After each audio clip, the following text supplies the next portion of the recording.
record. Did it go? Yep, Doug got it. All right. We'll record this on about 3 different computers because it's vital for us to put this meeting on our website. And I know we attract 100 members a week that come into meetings, but our hit list on the ones on our website are way higher than that.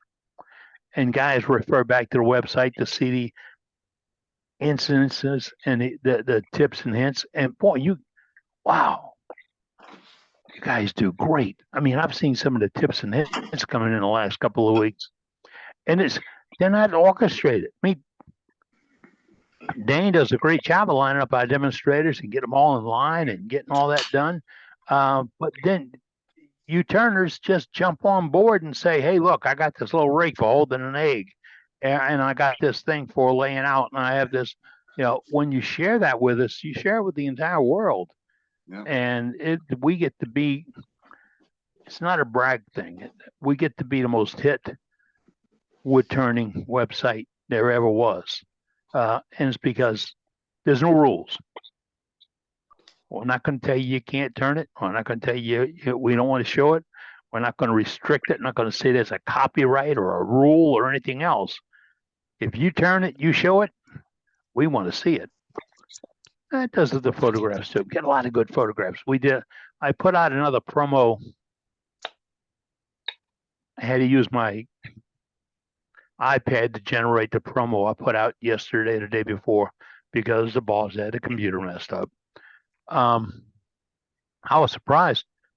We have over 100 photographs for the newsletter update coming up in a couple of weeks, and was it 2 weeks away?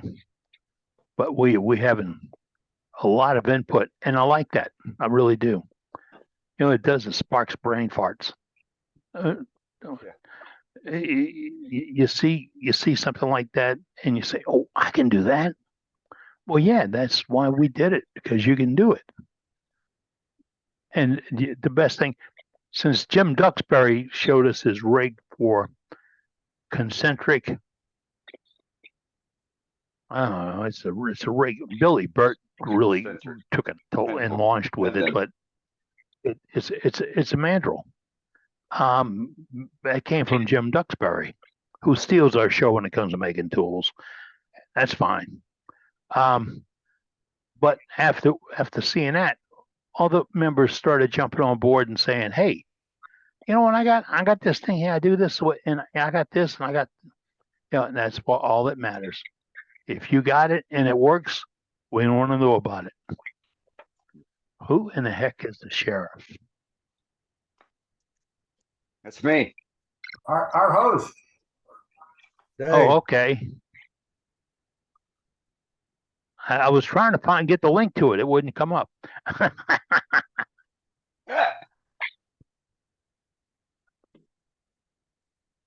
I got to swap out my earbuds.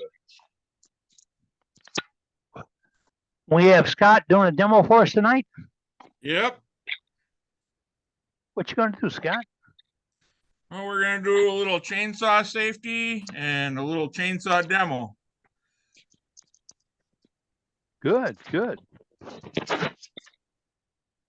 little bit of destruction. And some destruction, yep. You're going to carve a bear out of a stump? No, I'm not going to do that. Not a wood carver. How cold is it out there? Chainsaw safety. How cold is it? Cold Yeah. enough I'm going to put a jacket on to go outside when I do the demo for you. Yeah, it's cold here.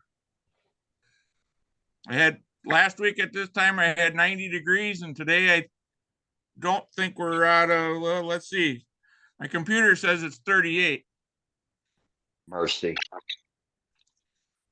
Monday I woke up to 6 inches of snow.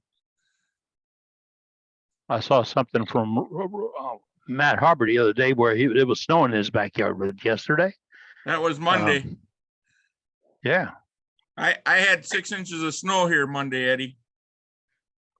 Wow. Northern I Minnesota got don't dry. even think it covered the ground in Matt.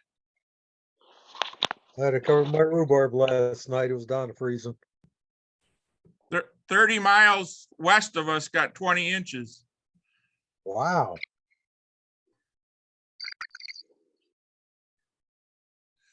It wasn't nice. Not when it's 70 degrees on Sunday and raining, and when you get up Monday morning, you got 6 inches of snow on the ground. Right? Yeah. What happened to us in Western PA, but just not quite as drastic. Went from 80 down to 30 and going back up to 80 tomorrow. Yeah. I warned you all. I told you that bad weather was coming your way. I went from 83 degrees to 33, in an 8-hour time frame. You could have kept it. You didn't have to send it east. Yeah, well, Yeah, you didn't I'm have glad to it- share. I'm glad it finally Have our left. peas and lettuce growing. Well, we don't, El Nino is not in effect anymore, so that's why we're getting a lot more water and cooler temperatures. The local news was doing a countdown to the beginning of hurricane season today. And I'm thinking, well, is that to improve ratings? You know what? It comes every year. I mean, we don't have to count down to it.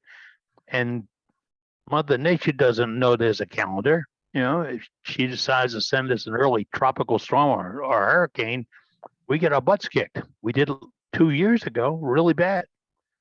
And all we heard was, it's not hurricane season. What is the My wife official is- hurricane season? June 1st to December 1st. No kidding. Wow. Yeah. And the other half of the year is probably tropical storm season. So they cover all the bases. But they have the one Hurricane Hunter plane is going to be in town next weekend at the regional airport. And it's all the news channels are going out with their weather scooters or whatever. They have their little cars and their portable workshops to go set up out there to try to build viewership and community support. I like to go see them because they're just awesomely maintained. They used to fly out of the base I was building something on about 20 years ago, and those folks were military, but they were sharp. They were just sharp. I've been military. A lot of you've been military. You know the difference between military and sharp. Oh yeah. It's Different kind of blood. always good. Yeah. Oh man, I'm glad I said that just now. I was trying to remember something that came up in. I was watching Modern Marvels, and it had an article about moving cargo, and the military have all gotten together and put in one. Used to be called MIMPAC, military product movement or whatever, and now they're all unified. It saves money, time, equipment, and all that. And they showed a C-5A going into Vietnam. I was there. It was such a big hush thing. Don't talk about it. Don't talk about it. My boss came back from the headquarters and he says, yeah, look, after lunch, we're going to sneak down to the runway because there's supposed to be a C-5A coming in about 1 o'clock. Oh, cool. There was no parking available at the runway. Yeah, I bet. mean, it was like they put it out in a New York Times and invited the whole world to come see. And it made for an interesting day. Yeah, it always amazes me when I And, see a C5. It's like, especially when they're taking off or they're coming in to land. It's like, what, they're going so slow. What is keeping them Yeah, alive? I mean, they don't take off like this. They go, their lift capacity is amazing, and it's just Yes. they came in a couple of times. I had to go out to them one time to bring us some kick flares. They already realized something they had on board was out of date. So EOD had to go pick up the old ones, and ammo had to bring in the new ones. Yeah, the amount of Thing was cargo they pristine. hold, the number of 463L pallets, the racking systems that they have inside there for the 463L. It's just, you're tasked with loading one of them up with weapons and chem gear. You're like, damn, I didn't know we had this many weapons or this much chem gear, and it doesn't even, take up a corner of the C5. No. And where I was at on Cameron, we had C7 Caribous. That's a miniature version of a C-130.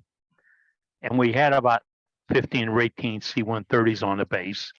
And they all had very specialized little missions.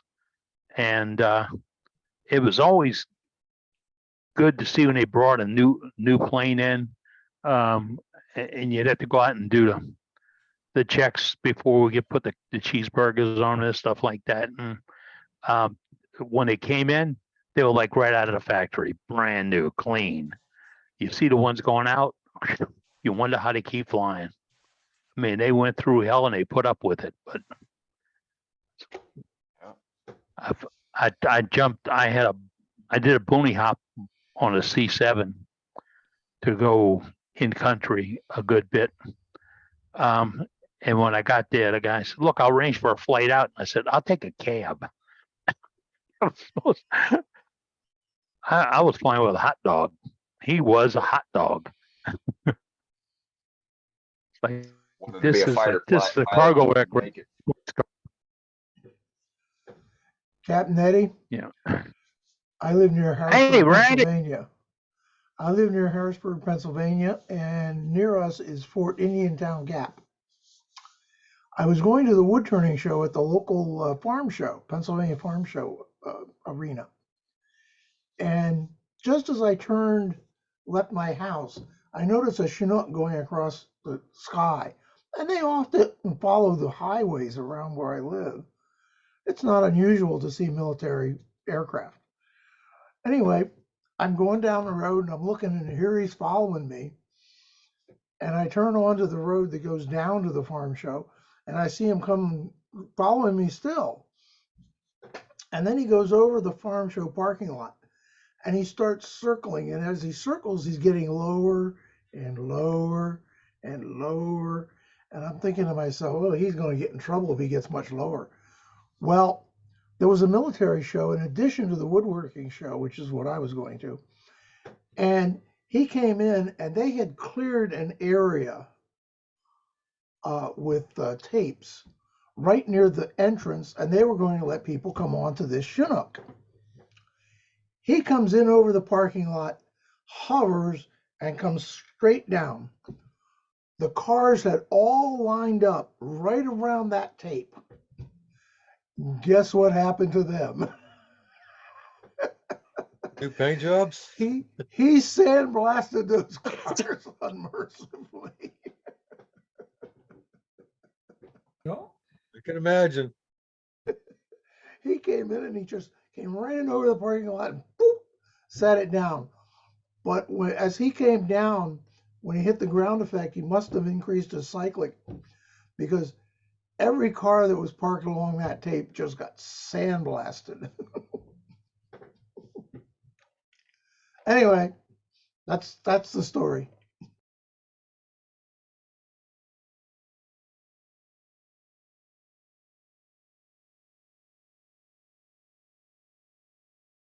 Hi, guys.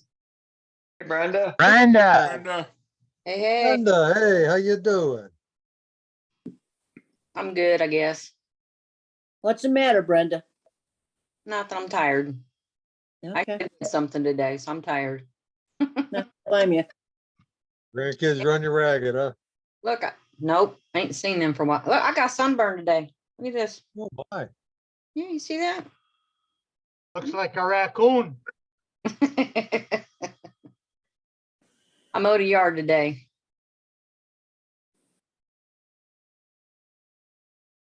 Yeah, well, I guess that gives you a reason to be tired. Yeah.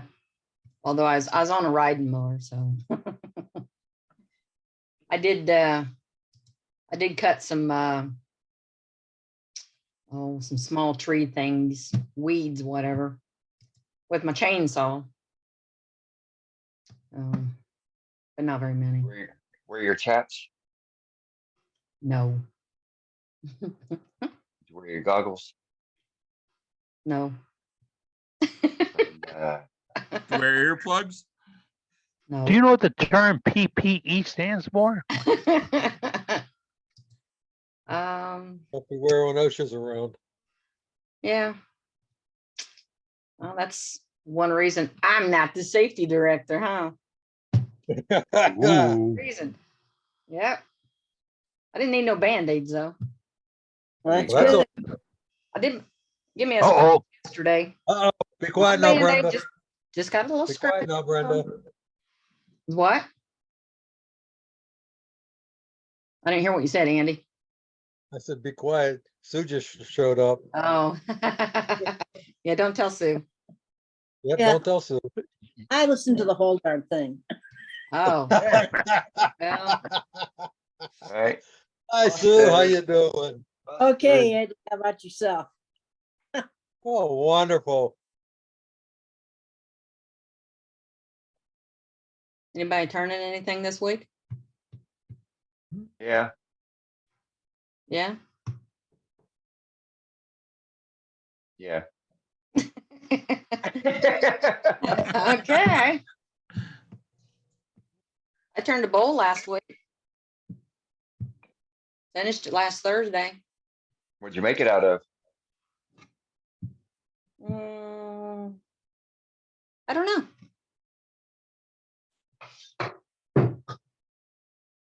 I don't know what it is. You tell me. Whoops. Let's get you up on. There we go. Looks like oak. Possibly a cherry, maybe, with the reddish hue. Maybe. Looks like ochre. We don't ash. have a real smooth Green bottom on it. bottom. You see that, Eddie? It's not real smooth. I like that. I like the grain on the bottom. Looks like Yeah. oak or ash. Yeah, it looks like ochre ash. That's what I was gonna say. Yeah. Yes. Oh, I Yeah. like the coloring on the Yeah. outside. That's nice. Hey, I recognize the technique there. Yeah. Yeah, Well, I do then too. right here, I put some glue on there first. So mess that up. Yeah, you got to get that residual off. What kind of glue do Yeah. you use? Carfex. 3408. Okay. Yeah. And I need to go back and sand off the bottom too. See how it's kind of bumpy. Did it move? Yeah. Was it what? It Looks had like- enough moisture to Looks maybe like it move? moved. Yeah. Looks like it's moving. Oh Yeah. yeah, there was a lot of cracking when I was putting the coloring on it. Oh yeah. Cracking and snapping and a popping. Yep. I can see that being red oak. The color accent looks really good. It's nice blend. Yeah. Yeah. Nice coloring. I wanted black on the bottom. It didn't quite turn black. But oh well. That's what it is. Turn it off, Brenda, and then put vinegar and take some steel wool and soak it in vinegar overnight. If that's oak, it'll turn it black in a few minutes. Ebonize it. You talking about turning it, starting over again? No, just sand it out. You don't have to return it. Just sand it out so that you get the finish off, and then soak some steel wool in vinegar overnight in a glass jar. Don't seal it. Just let it breathe, and then the next morning paint that on the bottom, and it'll turn it black. You gotta soak the steel wool in DNA or something first, get the oil off of it. Yeah, Yeah, clean the steel acetone. kind of first. Acetone. Acetone works good. Okay. Notice how I I did couldn't think of acetone. kind of an undercut. That I looks like that. nice, For Brenda. M&Ms. Yeah, that's very nice. I like the That's shape. very nice. For the That's for shape- grabbing your M&Ms out of the bowl. Yeah. That's a lot of M&Ms. Yeah. Yes, it is. Popcorn. Peanut butter Yeah. inside. Yeah. That's not big enough for popcorn, at least not for me. No, No, that's not, no, that's not a popcorn bowl. I make, no. Okay. I have a big old bowl. Yeah, Bucket. Yeah. Yeah, bucket, damn near, yeah. yeah. Make it at a gallon and a half stock pot. Let's got go something. back to let's go way back to yesteryear. Remember Jiffy Pop? Oh, yeah. Oh, The yeah. little Yes. round frying Yes. pan They thing. still you make fold it. the cardboard up, put Look over Look what I got overheat. this. Look what I got this week. Oh man. Where's Matt? What's Matt got? It's too Buy bright. the kernels. Purple Oh, popcorn. Matt got his stickers this week. Got his. Yeah, I'm delighted. Thank you. Hey, oh, stickers are in the mail? Yeah, I got mine. Mine came on like Monday, but I think I was probably Really? the first one to put money in PayPal for them, but I'm delighted. I've already got them up in the shop, so. Well, mine's gonna come to me via the Pony Express, I guess. Well, we put them out. We put them out last Tuesday. Put 80 packs of them out. Just now, the boss went away with about 20 packs that we had orders for. And I'm sitting on 2/3 of our orders still here. So, folks, if you want stickers, it's on the front page of our website. Go right there. You can see how you can do it by using PayPal. If you're hesitant for using PayPal, it's okay. There's another you got spot an echo where it going. tells you how to. But Thank Let's you, see if Ed. did I got that- mine on Monday. yeah, I really like the stationery. That was classic. I saw that note. He sent me a note on that. Boy, the things we talk about in chat and emails.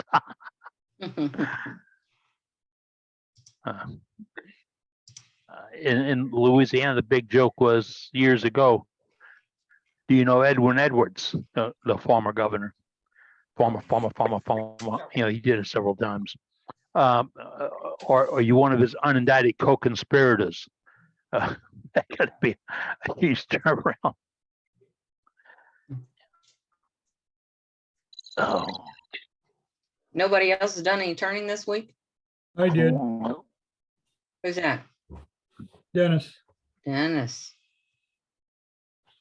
this one I think is kind of cool. Oh, that's pretty. Oh, yeah. What I did, it was a little punky. So I what like did- that. What are you getting on for a finish? Just tried and true, traditional. Oh, looks good, Chief. And what I did, it was pretty punky here, so I couldn't get it sanded, so I burned it. And, you know, give it a brown to kind of match this natural edge. So I thought it was pretty cool. It is. Very nice, very nice. Very good. I've never made a platter, but it's pretty small, but it's real thin. You a cheese platter. Big enough for a piece of Very cake. nice, too. Yeah, it's just soft maple. It's got a lot of holes in it. Nice. And There's a popcorn bowl. yep, Oh, yeah. Fill it up a few times, but that's popcorn bowl. Yeah, it'll have to be filled up a few, but. Oh, well, I can guys. fill it up. Yeah, but then I tip it over to show you. You know, I just been playing around with some little stuff. Nice. So And a pretty. little finger ring bowl, end grain. There you go. Yep. So You gotta break up the monotony of cutting down wonderful walnut trees. You gotta get a little bit of turning in. well, we got that all milled out on Sunday, so it came out really well. And Awesome. my friend and I, we turned out a couple roughed out 2 bowls yesterday, so it was pretty neat. Cool. You got it all stacked and everything then? It's all stacked. We got well, we didn't. It's all sticked up and all all ready to go. So we're gonna take the thick stuff and we're gonna just hog out a bunch of bowls and cure them out, let them set for a year. Or it cracks and checks, if you will. Mm-hmm. So then we got, Oh, that's we got great. got a lot of 3-inch, they're about 3-inch by 18 all sticked, so they'll make some nice platters. Oh, yeah. Were you able to get a lot of 5-inch slabs? We got, let's see, probably 4 good 5-inch slabs by Nice. by about 13. So like I said, we're gonna make, 12-inch bowls out of them, Right. Good. seal them up. Now that'll be big enough for a popcorn bowl. Yeah, that definitely, yeah. got some pretty grain in it too. So Mm. I do have a question though. Yeah. Gentleman down the street, we're gonna start a club up, and wood turning club. What's everybody's annual dues? How's that all work? I know everybody's Well, probably, They, probably they different. range from $25 a year to $60 a year. Okay. I think my club is currently at 40. We have meetings every month. We have at least one workshop every month. The club brought in a turner from Canada this month, a guy by the name of Jim Williams, who turned a hat live, a cowboy hat out of wet box elder, i.e. soft maple. So there's a lot of extra stuff. The club has 7 lathes for workshops, and that's all, and as a mentor program and that kind of stuff. So I hope that gives you a good ballpark. Yep. I mean, start low, you can always raise it, Matt, Yeah. does your club own that building then, or do they pay rent for that building that they keep all their lathes in, or? We are paying rent. The last place we were in, we did not pay rent. But we lost that spot because there was some games being played by the owner of the building, and the owner of the building passed away, and his kids wanted to sell the building, and we were it was basically a tool store. We were in their warehouse, and so he had to move, and we lost the space. But now we're paying rent. We're in a school for challenged kids. They have a bakery. It's a pretty neat operation, and they have a wood shop there. So one of the caveats that our club is doing is we're training their instructors on wood turning so that their instructors can teach the kids. So, That's a good program. They already had a wood shop there. And it's a real neat place. They've got a bakery that supplies like 80 some restaurants in the Detroit area with baked goods every week. So it's a pretty neat place. So a lot of opportunity, and the space is big, and the owners are like a retired couple who own the building. So it's an old school that they bought. So it's and one of the other clubs in our area has had some difficulty finding a spot. So, almost no clubs I know actually own the spot they're in. You're renting it, or you're in a, in a woodcraft or something like that. So it's, Eddie, where does your club meet? The club I used to belong to by wood turns out, I think they're meeting in a meeting spot for the hospital I get my care from in the Oshner system. It's and they're everywhere right now. The largest employer in the state, but they have educational facilities set up on their campuses where they can go in.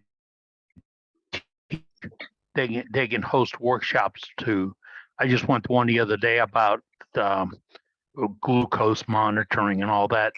And the hospital's got one of those projects over in Hammond, and I believe that's where they're going back to again. That was off limits during the pandemic. Before that, when I was president of the club, I had a meeting at a senior center, and that worked out really well for us. I had found 4 or 5 different centers that we could use to move them from one side of the lake to the other side of the lake or whatever. And but the parishes that operate those, they got to looking for the almighty buck, and it was harder to go there than find someplace else. And Yeah, if, but if you can line up with a church or a school or a senior center or a place where they're or a community center. Community centers and senior centers are great, and churches and schools are also great. Yeah, I agree. The program to have a group of people.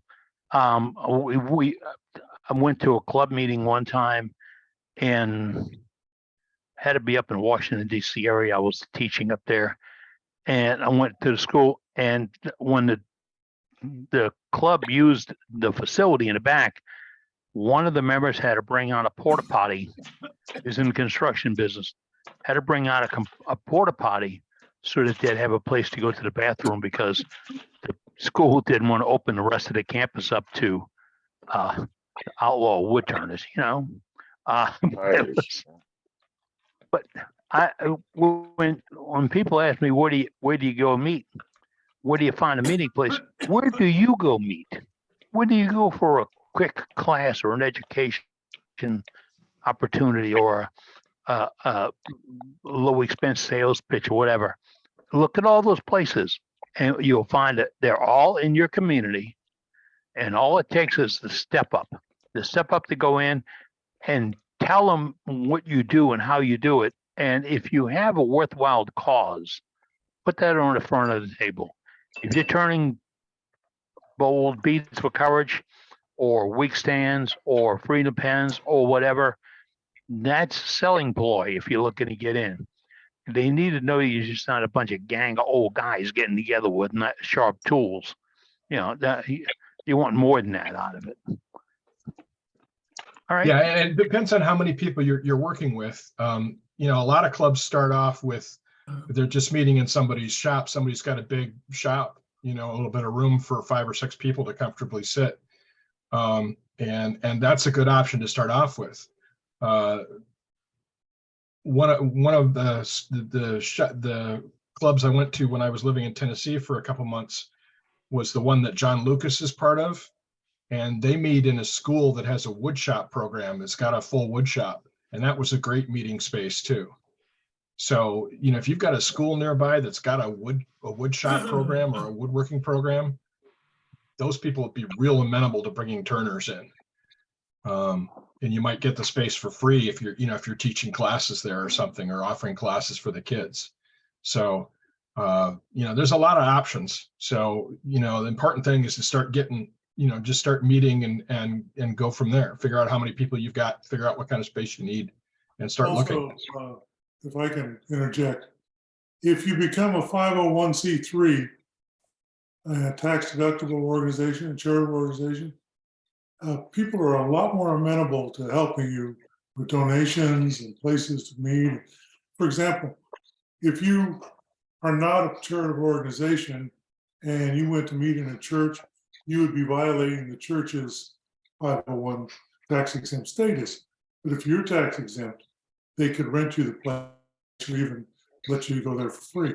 So sometimes places don't pay much attention to that, but it's real easy to become tax exempt. I've done it for I'm working on my 3rd club now doing that. And it's pretty straightforward. You just write your bylaws with all the IRS requirements in it, and you send it off the IRS. Last time it only took us 3 weeks to get approved. So. And I think there's probably examples of that documentation and bylaws and stuff on the AAW site too, if I'm not wrong, if I remember correctly. And, yeah, they do, but if you do that, have somebody that can read instructions go over it, because they have highlight parts. They will actually give you the document that you just sit in and input. Name of the club, Bob's Wood Turning Club. Purpose, etc. They get a little blank spots for you to do that. You have to take those blank spots out and put in your information, or your request gets rejected. after 2 or 3 rejections, they don't want to hear from you again for a period of time. So, if you don't want to get a lawyer involved, at least have 2 or 3 sets of eyes look at it. I did it for a group last year. It took me about an hour, and I downloaded all the information off of the national organization's website and put it all together. And I sent it over to my CPA, who's a wood turner. And he looked at it and he says, "Oh, this will work." And click. You want me to file it? And whatever position he had someplace with the church, we didn't have to pay for the filing. It all went right through, and it was done. Yeah, and if you need a copy of somebody's bylaws or something, send me a message with your contact information, and I'll send you a couple of examples of the clubs I work with, and you can just cut and paste and plagiarize. It'll get your bylaws written perfectly, and you should be able to slide right on through. And file electronically. Don't mail it in when you file with the IRS. Yeah. Snail mail gets lost, unfortunately. Don't Sometimes. say that too loud. I got about 100 packages of stickers out in the mail right now. I know. Yeah, on this same topic, I had a discussion with my club had Jim Williams come in from Canada this weekend, and so we invited a lot of folks from all the clubs within, say, 2 hours drive of where we are here in Detroit to come and attend. And a lot of the club presidents and some of the club officers from all over the state came, which is really pretty cool. One of those guys was Ron Campbell, and he and the guy who came with him were talking about how the Grand River Club desperately needs a new place to meet. And they've got too many people on the committee and everybody talks too much about it, but nobody's actually out looking for a place to meet. So focus on less talk and more action. Have people just start looking. The way we did it is we're like, all right, we're up against the wall. Everybody go to your local places and see if they'll take us, And then once you get, my throw a nickel on the table on that is, once you get formed, invite non-members to your club. And it might seem like a dumb statement, but make it more of a social atmosphere to show people that you're trustworthy and you're honest, you're above board. What Robert said just now about the bylaws. The bylaws have to be clean and sweet, and they have to be there to protect the members and the membership and the club and hold. Not any way around. There's no wavy line in this. It's got to be dead straight, black and white. And if people come to realize that your organization's upright, straight, there's no hidden agenda, they will help you find places to go. They will bring you places, because people in this world, people like to talk to nice people. We don't find enough of it.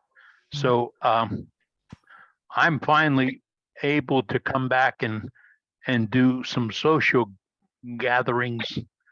It's not like we used to do. I mean, I've never been a social butterfly, but now in my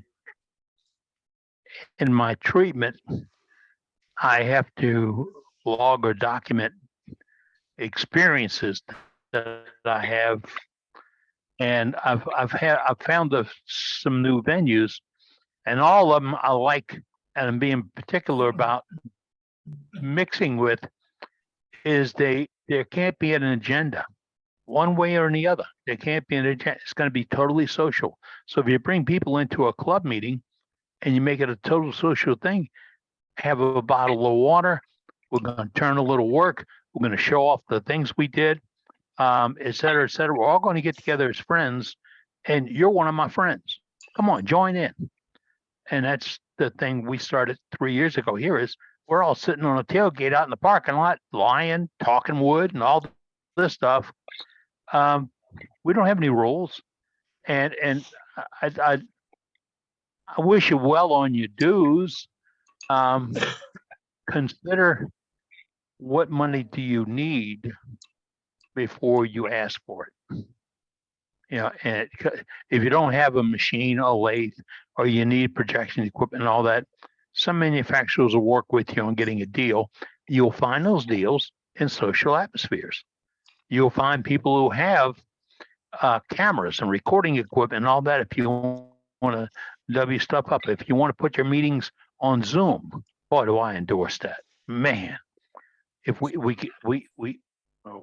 happened upon this, but if the clubs all joined in,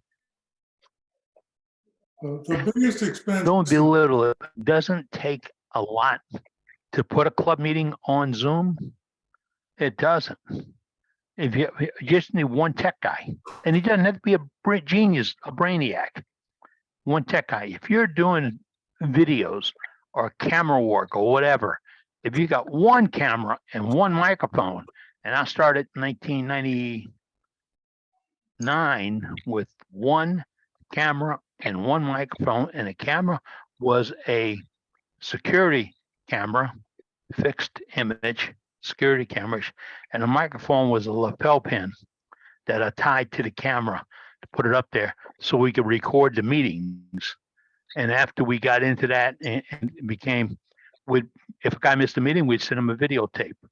That opened the door to our members who couldn't travel anymore. I mean, I'm restricted on travel. So if I had to burden my wife to get me someplace the same time every month, the same place, and not interfere with anything else, yeah, it'd be great if I could just go to the computer and and join the meeting. I could be a member. I could pay my dues if you wanted to go that way. But that what you're putting out is the value right there.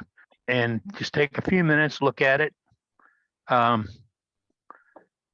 tell you what, if your club is getting into it and you're looking for something for a video camera, email me. I may be able to take care of you on that. Also, And that's why that's open. That's anybody. That's open to I anybody. got some extra webcams I'm not using, and I'm happy to help anybody get online if that's what they want to do. Yeah. When we changed the cameras and all a couple of years ago systems, I donated all the cameras we had to a club in Arkansas. And then I found out a couple of years later, they got recycled and donated to a club in South Carolina because he left my card on it. So the guy called me, hey, how do you charge this thing? So we're all out here to help. one of the first expenses you're going to have is going to be pretty.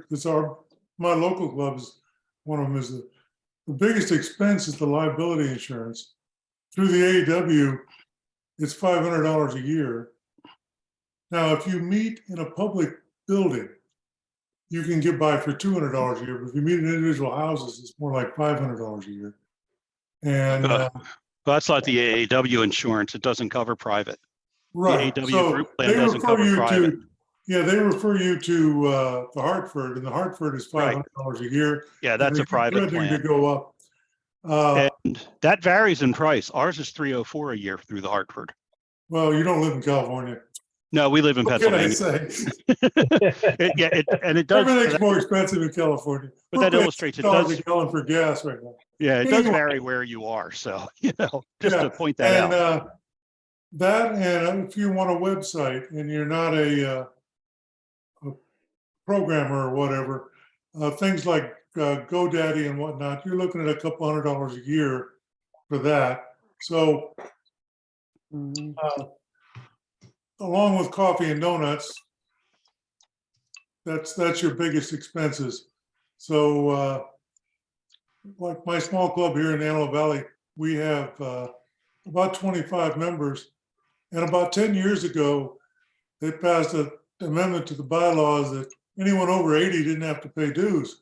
Well, now half the club doesn't have to pay dues anymore. So we have to worry about that. So basically, you loaded that revolver up, pointed at your foot, and pulled the trigger. That's right. We're all geezers. Anyway, I've got 10 more years to pay dues, like apparently. But so you're going to have some. We bumped into one at the senior center where the lady managing the lady managing the center said, "What makes you folks seniors?" So in the next meeting, we did a survey. more than 80% of our members were over 65. We had 2 or 3 over 90. All right. And I well, brought the information to her and said, does this make it? And she says, oh, I had no idea you old folks did that. Thank you for all the information. I appreciate it. Hey, All right. Good luck to you. Hey, and so, don't know if so you with guys that are said, aware. we're so I don't want to quell this. We can come back to this discussion later on in the meeting, but we're up against daylight with sunlight Yeah. showing for our next demo. And so we need to go to the demo now. Is that going to be Donald? Donald doing it? No, we got Mr. Scott doing it. Well, you said go to the demo. Donald popped up. Oh, now no, right? That ain't Donald. So we're gonna get started with a little safety. And this is, no offense, Brenda, but you should really start thinking about wearing some chaps. It's not a good thing to get hit with a chainsaw. It's on my knees most of the time anyway. Doesn't matter. That doesn't matter. That's worse yet. So I'm gonna show you a Okay. little cardboard cutout. See all those dots? Those are accidents that happened in 2020. This came with a new set of chaps that a friend of mine bought, and he gave me the box because he knew I was doing a demo today. So there was 11,630 leg injuries in 2020 and 6,364, if I'm reading it backwards, hand related. Now, these all show on the right-hand side, but if you're left-handed, it'll flip to the other side, according to the literature on the box. So chaps are important. I have mine on right now. They're 9-layer chaps. So when you buy chaps, price makes a difference. If you buy a $40 pair of chaps off Amazon, they're not going to work as good as my 9-layer chaps that are $140. Right. It's the amount of Kevlar they have in them. And it's also depends on whether they fully wrap your legs or partial wrap. I have partial wraps only because I wear 10-inch steel-toed boots when I'm doing this. That's another thing. Steel-toed boots are a big thing. Don't wear flip-flops. You're going to smash your feet someday. It'll happen. Scott, are you using the Kevlar boots or something else that's for chainsaw safety? So right now I just have on my steel-toed boots, but I have Kevlar arch guards that I would normally put on a pair of boots. I couldn't find my logging boots. They're packed away because I haven't logged in about 5 years. And I couldn't figure out where they are hidden in my basement. But I do have Kevlar arch things that get threaded into the shoelaces so they protect the arches of your foot. The steel toe will protect your toe. I have leather shoes on and with steel toes in them. And then if I was going to do a lot of cutting that day, logging, where you're cutting by your feet a lot of times when you're limbing, you can't see your feet, I would have my arch guards in. So yes, I do wear arch guards or Kevlar guards. There's different types. There's plastic, there's Kevlar, there's steel. It's what you want to pay for. And it depends on how much you're going to use them. If you're not doing a lot of tree falling and you're not walking into limbs where you can't see your feet, you probably can get away without the arch guards because the leather shoe will snag your chainsaw enough to keep you from cutting the top of your foot off. So that's the other thing. And then the safety shields that we wear for turning really aren't meant for cutting, for a chainsaw cutting. The plastic will shatter and the chain will go through it if it comes flying off. So what they recommend is a wire mesh because it snags the chain and it keeps it from going into your face. This is my helmet, my earmuffs, helmets. One thing about helmets, you have to read the expiration date. They do expire. This is a brand new helmet. This is only a year old. They last for 5 to 10 years, and that's also depends on the price that you pay. And they are rated. There is a symbol in the helmet or a rating sticker. I don't know if you can see that one. There's a rating sticker in this one. So when you buy these, you can buy just the helmet, and the safety guard and shield snap into the side right here. So you don't have to buy the whole thing over. You just got to buy the right style of helmet that'll fit the logging that you're doing or saw cutting that you're doing. You still have to wear eye protection underneath this helmet. You know, some kind of goggles, glasses, whatever. Some people wear goggles with mesh sides rather than ones that can steam up, because a lot of times you're cutting wood and your glasses will steam up because you're sweating and doing whatever. Good pair of leather gloves that fit tight on your hands so you can feel what you're doing. Here's a pair of chaps that I got donated from our local municipality. When they start to look like this, it's time to throw them away. These are pretty old. And once they get a tear in them, they're no good anymore. Junk. So I'm going to hold this up. Hopefully you can see inside here. If I can get it to steady. That's what's inside. It's strings of Kevlar that runs vertically and horizontally across the legs of the chaps. And at the end of the demo, I'll show you what happens to a pair of chaps when they get hit with a chainsaw. Provided you're not using an electric one. If you're using an electric chainsaw, the chaps will slow it down, but it's going to cut you. Electric motors have enough power that the chaps, even a 9-layer pair of chaps, and these are 12, will not stop that electric chainsaw. Cordless or corded. The motors have so much torque that they'll actually eventually spin free, and they'll get you. They'll cut all the way through. I'm part of the Wisconsin Logging Federation, so I get to go see all the latest and greatest if I go to the conventions. And that was one of the things at last year's convention. They were talking about all the new electric chainsaws, how dangerous they are. They're going to up that danger rate on a chainsaw. There's more chainsaw accidents in logging parts of the country in some states than there are car accidents, severe car accidents where people get hurt or maimed. So it's not anything to take lightly. Think about what you're doing. Don't have people bugging you, tapping you on the shoulder. You want to, concentrate on what you're doing. So now I'll move some cameras around. I'll take you outside before it gets any darker. One more thing you could add. A chainsaw cut is the second worst cut known.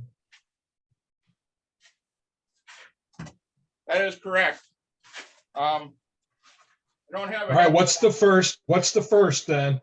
Lawnmower blade. Oh, okay. Chainsaws tear. They don't cut, they tear when it hits flesh.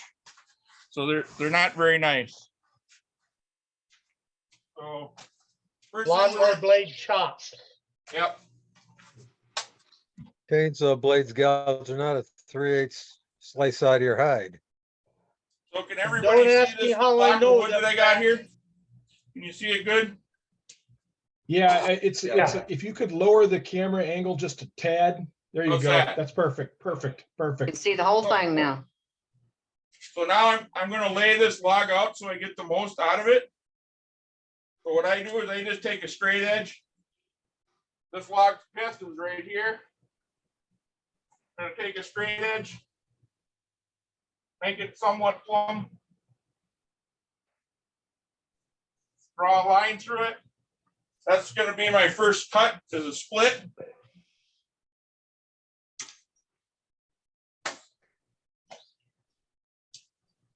Now talk about end grain versus side grain. Pardon me? Talk about end grain versus side grain cuts. Yep, I don't ever do end grain cuts because they take too long and they don't cut straight. That's why this is in this block, in this homemade V block. Now I'm gonna measure over an inch and inch each side of that first line. And that's gonna be my waist. And we'll talk about that more in a minute. I wanna cut this because it's starting to rain. So I made that mark where the pith is.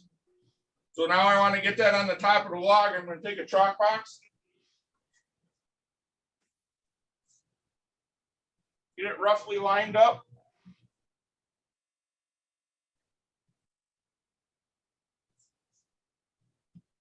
Now I have a rough line on the top of there.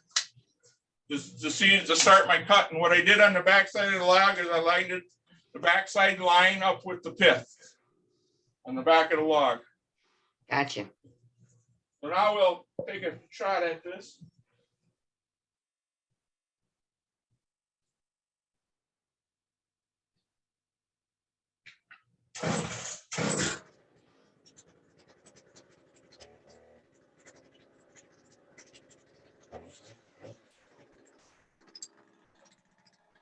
He'll be cranking on that if it was a still.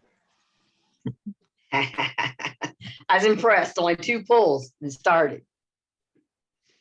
Yeah, he must have warmed that thing up. No, it's a Husker runner, that's why. My steel starts better than my Husky starts. He had to go back in for his helmet, I bet, didn't he? Yes, he did. That's what he did. I got an old man 610. Smokes like a bench. He still warms up and fires up and keeps going. I was helping just late last week, cut up a bunch of wood for the hat demos that we did this weekend in my club, and it was an opportunity for doing a lot of chainsaw instruction. So we had some people who were brand new chainsaws, and one of the things we had to explain was getting the teeth into the wood. So there's teeth on the front of your saw. And so that's what he does is he puts the teeth into the wood first, and then he cuts, uses it as a fulcrum.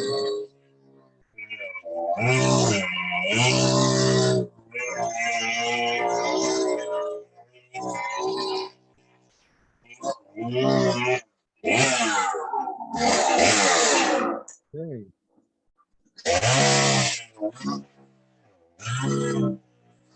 I'm impressed there isn't one saw cut in the cradle. Yeah, me too. I figured he replaced that piece of wood on the bottom right before the demo. I think it's a new cradle. Brand new cradle. He's got a lot of cuts on it.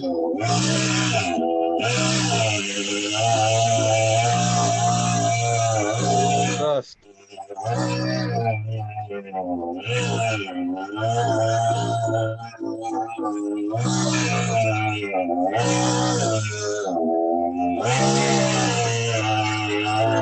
I need to rebuild my sawbuck. It's so chewed up.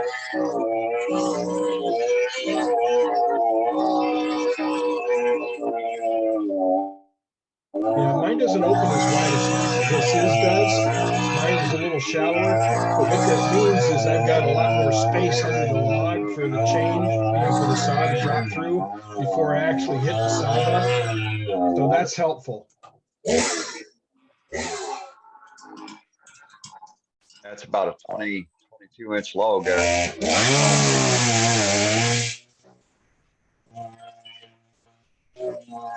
I'm betting it's not a new one and he's never hit it.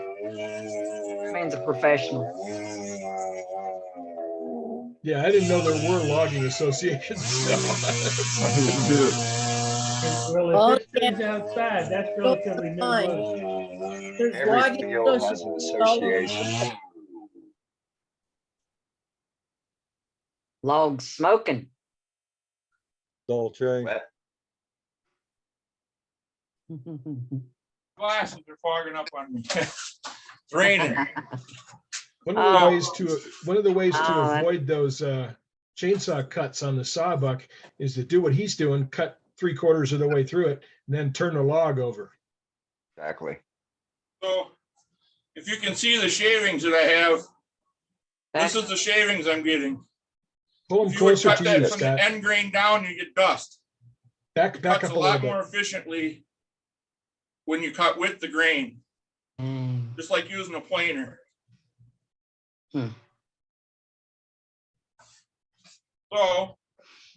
and I'll show you more what I did to that log here in a minute. Now I'm going to show you what that chainsaw will do to a set of chaps, or what it's supposed to do. See if we can make a mess. This is the part Dane's been waiting for all week, I know. Yep.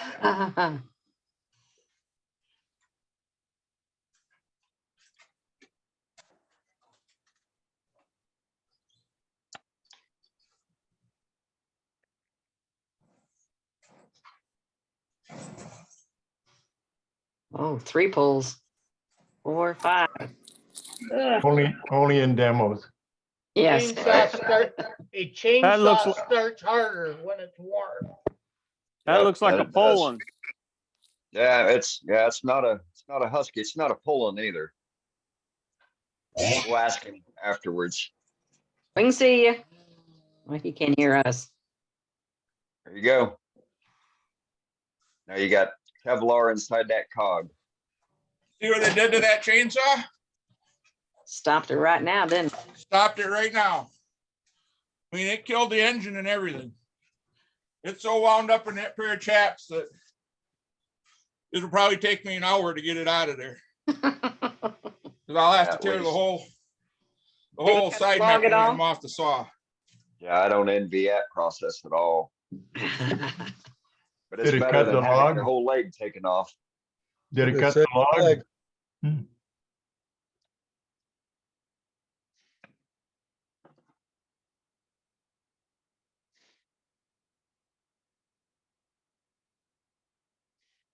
Save your legs, guys. Save your legs. So it's up in the saw. Hold Up on. in the saw there. A few pieces. Yeah. Yeah, I guess so. So Scott, Pulled the stuffing out of the saw or out of the how chaps. far did it? How but far it never did it went cut through into the log? backside. Scott, how far did it cut into the log? It did not. It didn't. It didn't go through the back of the chaps. Didn't go through the chaps. Huh. But you think an electric one would? Electric one will. I've seen the demo. I'll be.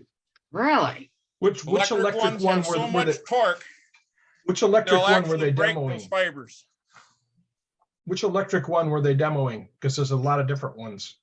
The one I seen was an Eagle, and the corded one was a Black & Decker. Thank you. Big one. I think it had a 18-inch bar on it, and the Wow. Eagle had a 20-inch bar on it. But you can see what it did to that pair of chaps. It shredded them. I figured the battery operated one would have less torque and stuff. Would be less dangerous. Nope. Well. One thing about a regular chainsaw is it has a clutch. It has a friction clutch. And what happens is those fibers get caught in that clutch and no longer allow the cog on the chainsaw to turn. It works just like your handbrake on your chainsaw. It clogs up that clutch and causes it to stop. Doesn't the battery powered one do the same? Battery powered one doesn't have that kind of clutch. It's an electric clutch.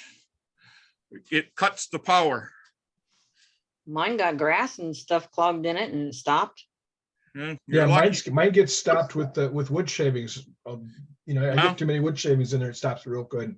Well, the demo I seen, Matt, it went right through that pair of chaps and cut the log. No, it's good to know. I appreciate that information. So that saw that I was just cutting with is a souped up Poulon, and it's probably about 92 to 95 cc's, and it's got an oversized carburetor. It's made for logging. It's made for cutting fast, and it stops that saw like nothing. And I didn't have any pressure on it. I was just letting the weight of the saw work on those chaps on their own. So most of the time when you have leg cuts on a chainsaw, they're from you tripping and falling. Or the crazy guy that gets on a ladder and tries to cut tree limbs off with a gas powered chainsaw on a ladder. With the ladder leaning against the trees, cutting. Yeah, without it being tight. Way to get dead. Specifically the Not a limb. good combination. I've seen that. Yep. Always a good way to get dead. My leg damage, I got leg damage. I was wearing short pants, which is a no-no. And my chain came off the bar and whacked me across the shins. Ouch. That'll make a leak. I was Yeah, which is cutting why down I a tree and had it kicked back. This, Scott, So I got a little bit more to show you, and then we can go to the next thing. Your chainsaws come with a chain like this. Yep. See this little extra tooth in there? They call this an Breaker. anti-kick chain. If you go to cut end grain with this, it's going to be back in your chest because it doesn't like end grain. It's not made to cut end grain vertically down the log from the face side down. Big no-no. It's called a safety chain. All your new chainsaws come with this unless you buy what they call a pro chain or some kind of aftermarket chain. And I'll show you the difference. This is the same chain as that one, same for the same saw, but it doesn't have that little extra link in it. That extra tooth. So this is a much safer chain. One of the other things, and this chain doesn't have it, and neither does this one. If you buy a really good chain, like an Oregon chain or a steel chain, on the back side of the tooth, on this part of the tooth, you can get it up here in the camera without the glare. Right here on this tooth, there will be a line across the back of it at an angle. When you file that tooth to that line, there's no more filing after you get past that line or up to that line. That's the lifetime of the chain. That's as long as it'll last. If you go any farther than that, you're asking for trouble. The chain could possibly break because it weakens the tooth so much.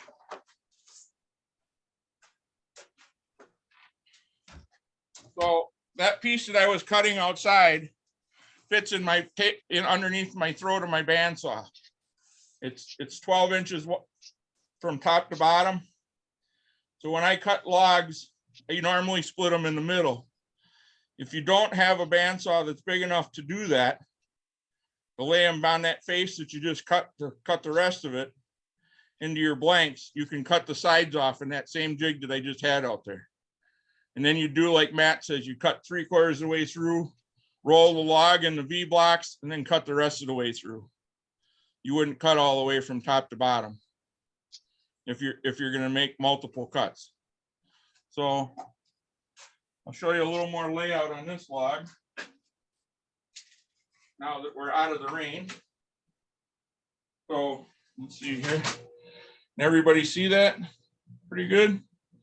Yep. So this is that 1 inch mark they marked from the pith. The pith on this log is right here.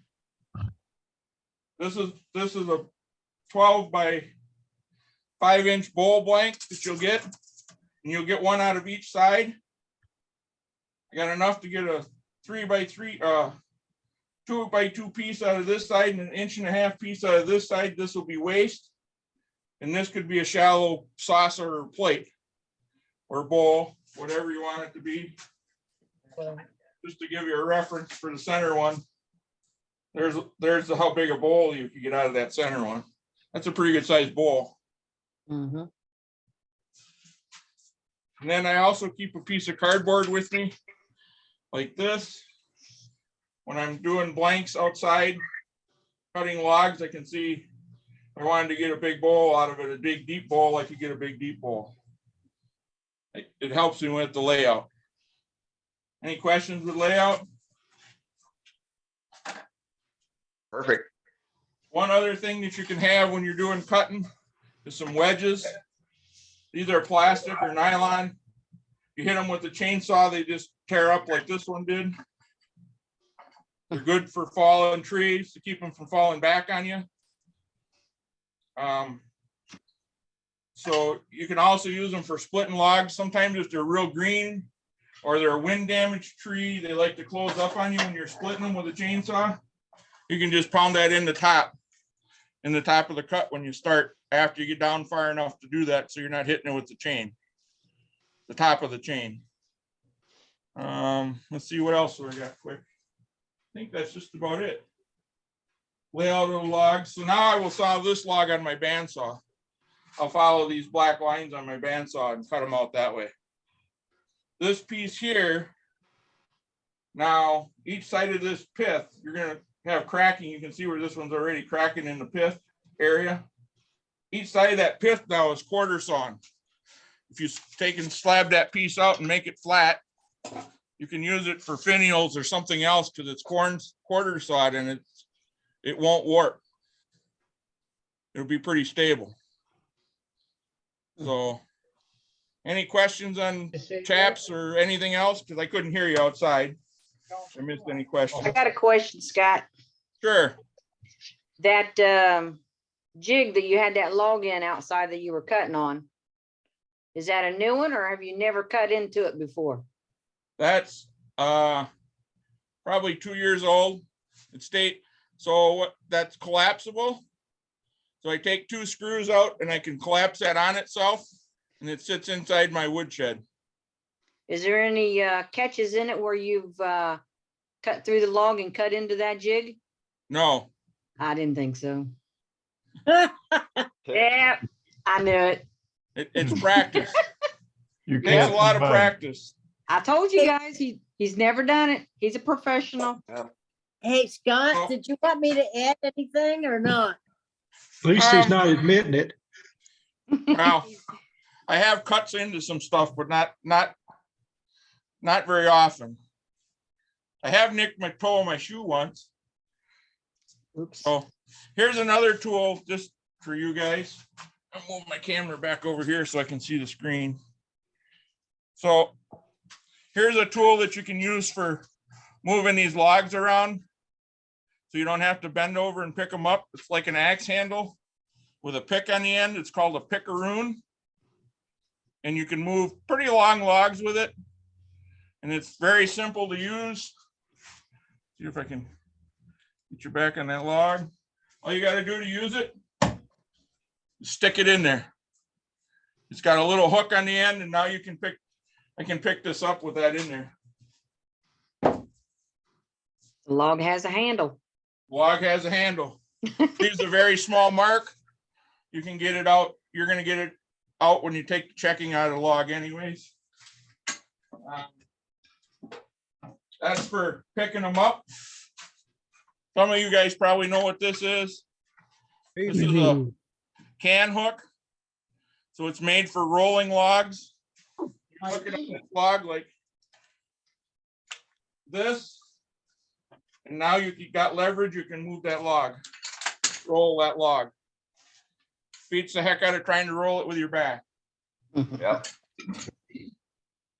And then if you got a nice partner that helps you log, and you should always be logging in pairs, never log by yourself unless somebody knows where you are and how long you're going to be gone. So this is a set of tongs, 2 people. They're like, it's like an ox yoke kind of. Wrap that around the smaller log and you can pick it up and carry it 2 people on one end. You grab it on one end of the log or the other, and the force by picking it up clamps these jaws into the log. So cool. Those are all tools. Please don't ever go logging by yourself. Carried a very good friend of mine's brother 1.5 miles after a 5-minute stupid mistake. And he was a professional logger. He owned his own company. He is now paralyzed from the waist down. He was cutting a tree down, the last tree of the day. We were all cutting together. He says, I'm going to run over and cut this last tree down to get it out of the way of the skidder. Well, he didn't look up. And when the tree started to tip, there was a dead branch that it was hung in that he didn't see. And that 6-inch branch hit him right square on top of the head. He didn't have his helmet on, didn't have his face shield on. He did have his chaps on, but it was too late. He broke his neck and now he's paralyzed. So it was the longest 1.5-mile carry I ever did in my life. And it seemed like forever to get the helicopter there to get him out. It wasn't long. It was 15 or 20 minutes, but it seemed like it was hours. Yeah. I mean, and it was 5-year-old scary. waiting on Christmas. Yep. So don't log by yourself. If you do want to go cut up firewood by yourself, or you're going to go cut a tree off the road, or you're going to stop and pick it up in front of somebody's house, call somebody, tell them you're using your chainsaw, and tell them when you're going to call them back. If you don't call them back in that certain time frame, they know they're supposed to come looking for you and where to come looking. Same thing if you're going to the woods. If there's only a couple people going to the woods, tell a family member, a friend, hey, we're going logging today. Who you're going with, where you're going, approximate location of where you're cutting trees. Because if you're out in the woods somewhere, you're pretty desolate. And sometimes your cell phone don't work. So just be safe, you know. Think about what can go wrong, and hopefully it doesn't. And it goes so Good fast info. with the chainsaw. So Good info. Excellent demo. that's just a little Thank you. safety demo, something, you know, to think about. I mean, we all pick up wood off the side of the road. I carry a chainsaw in my truck, but my chaps are also in my truck. My helmet's there, you know.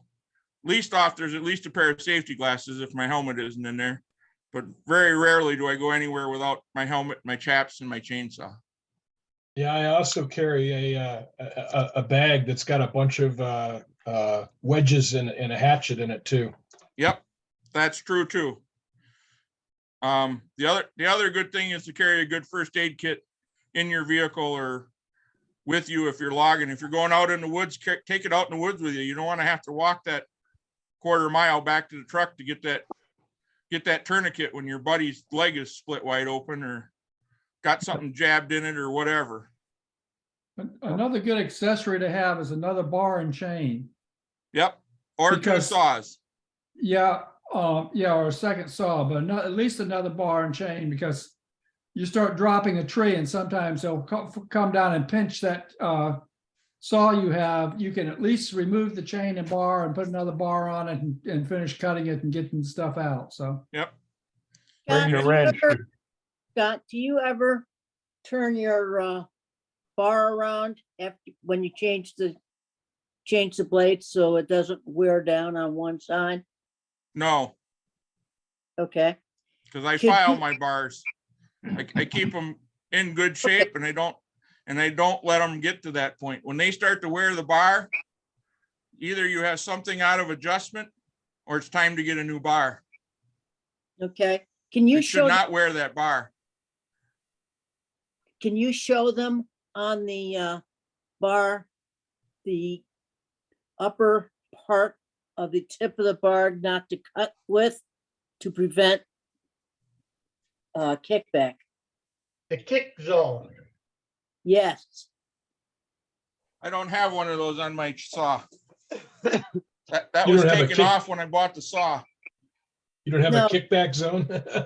Don't cut on the top of your chain, on Well, the top of your bar. The tip of your chainsaw on the top is called the kick zone. Cut with Yeah, that, what- it is going to kick.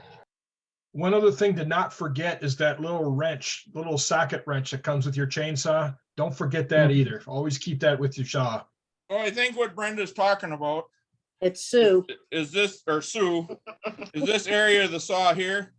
Exactly. That's That's, how do I say this nicely? My saws are sharpened so that I can cut with the front of the blade, either the Yep. top or the bottom. I sharpen my chains a little different than most people because I don't cut like most people. So most people, when they fall a log, they cut their notch in and then they cut from the backside toward their notch. I don't do it that way. I do what they call a plunge cut. So we'll just fake this so you can see. I want to be able to get Doug into his demo. So when I cut a, so if this is where the notch is over here, like this is the notch. We'll pretend this is the notch. This is what's left to cut of this tree. I start here. I plunge this saw all the way through like this till it breaks through the other side. I leave at least 2 inches here, if not more, from the back of the notch. Then I cut this way out. Actually, the saw would be this way.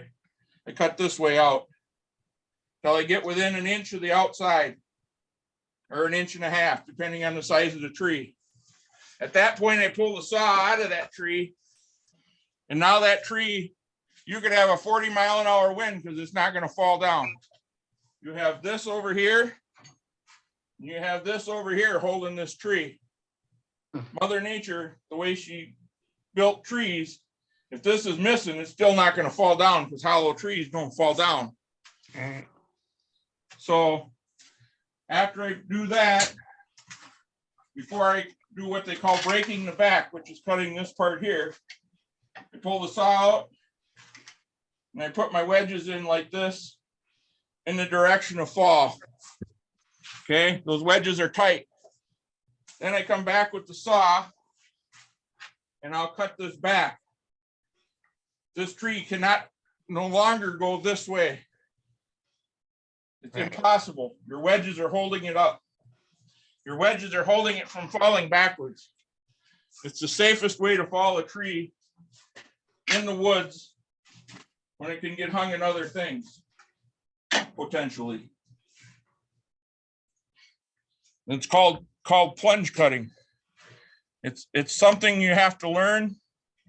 If you want to learn how to do that, go to a logging conference, which is usually most of them are open to the public, and they do demonstrations on how to do different falling techniques on trees.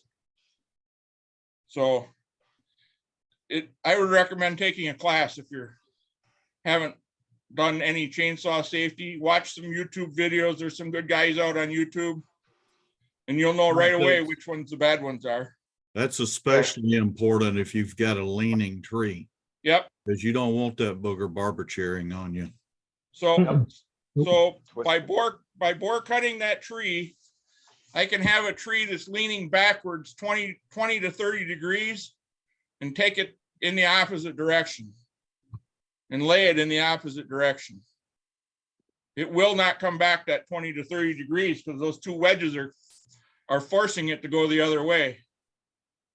And if there's 2 people with you or an extra person, he's your wedge tender. When you break the back of that tree with the tip of your saw, I'm going to use the tip of my bar so that I can go right or left of that tree if something freak would happen, which I have never seen it happen, but there's always a first time for everything. He can pound those wedges. If that tree starts to look like it wants to come the wrong way, all you gotta do is put a little more pressure on that wedge, and that wedge is pitching that tree away from those wedges because they're getting thicker as they go up the back of that wedge.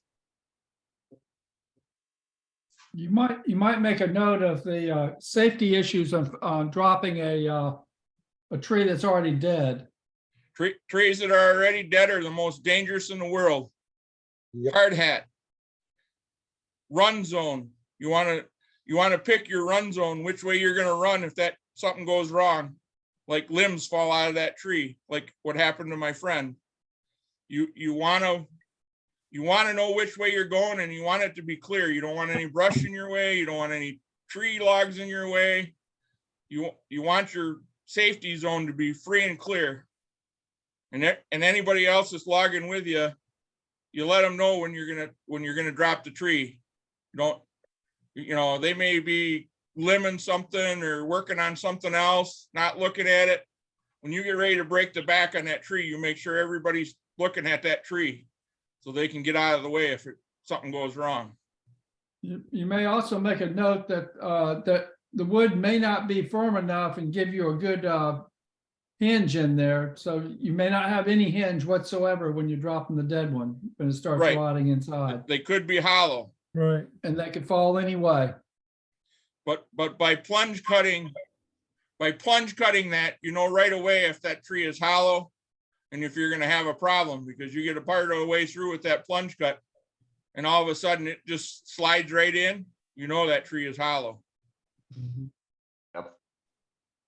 And you don't make a deep notch. You know, you don't want a deep notch. You don't want to get to the center of the tree with your notch. You want your notch to be, oh no, most notches shouldn't be much wider than that wedge on the bottom. And then make your angular down cut. That on this log, you'd make your cut from the top. So you cut in like this on the bottom, and then you make this cut down to your hinge point. And then what I do is, this is flat and only the width of this wedge. I can take my saw and make a little saw curve in here back to where I want my hinge to start towards the center of this tree. You know, however much hinge you want, you know, to be safe. Because when you plunge cut, you're gonna cut a little of this hinge anyways, because you never get them perfectly straight. I mean, unless you got a laser eye that can go through a tree, and I can't even do that. But I've tipped some trees that were leaning the wrong way, a long ways wrong way, and got them to go where I wanted them to go, not hit something in particular. And I'm not trying to brag, but it comes with a lot of practice. I mean, I crushed a lot of things before I learned. And the best place to learn is in the woods, not cutting the tree down between two houses on your first try. Yeah, right. Leave that up to the professionals. Pay that few $100s, whatever it is in your area, to get a professional to come and take it out for you. You better know what you're doing when you start a plunge cut too. Yep. You gotta first of all, your chain's got to be sharp when you do that. You got to have the right angle on your chain, which is not a stock angle on a normal chain. It's a little flatter. It's a little flatter chisel cut. Doesn't have a lot of angle to it, as much angle as a normal chain. So, and the chain that's on this saw right now that I use tonight is a rip chain. It's not a crosscut chain. It wouldn't cut very good across to fall a tree. I'd have to change it. I got a different chain I put on to do that. So you got to see a rip chain. A rip chain works pretty good for ripping logs like that. All right, I'm going to ask a really stupid question. You guys are going to probably jump all over me about this, but Nobody better be doing any jumping. No stupid questions. what about digging up a tree root and cutting it in with your chainsaw? Okay, you can do that, Brenda, if you want to, but I wouldn't. I wouldn't do it with a good chain, and I wouldn't do it with a good bar. That's the quickest way to wreck your bar, because you're going to get the front of that bar has a cog in it that's got grease in it. You're going to pack all that full of dirt, and the dirt dulls your chain instantly. Dirt is an abrasive. It will wear it. Yep. It'll wear the end of the bar. It'll wear the bar. It's terrible, nasty. Its primary component is quartz, small bits of quartz. Sand is quartz. Quartz is harder than steel. It'll just eat your chain. Yep. So when I'm cutting tree roots, this is what I use. And you can see the dirt that's on it. Yeah, those things are heavy. That's hurt my back. If you got them sharp, you won't have to swing it very many times. There's no plug Tools on of ignorance. it. There's no plug on it. There's no plug on it. That's right. I also carry this when I'm logging. It can get your chainsaw unstuck if you really need to. And I carry a regular axe too when I'm logging that you can use a hammer on. Pound it in with a hammer and use it like a wedge. Just Make sure the saw is off when you're doing that. Make sure the head's on and it's not loose so it doesn't fly off too. On an Yep, axe. that too. Yeah. You have all the neck on the handle as well. Yep. So Yeah, I but wonder how some of you guys know some of this stuff. You know, Done it a Scott- couple times. Yep. Scott, the thing that you put up with the guy with all the dots, yep. giving you statistics from 2020. The one that I saw was from 1994. Yep. To give you an example, the highest one was like the leg and foot area and the hand and arm areas. And back then, you're only talking in the 3,000 to 4,000 range. Where look at your charts now, you're talking 9,000 or more. And it's because you have a lot of crafters out there, and I'm going to say crafters or amateurs cutting limbs and trees and not knowing what to do with that saw. So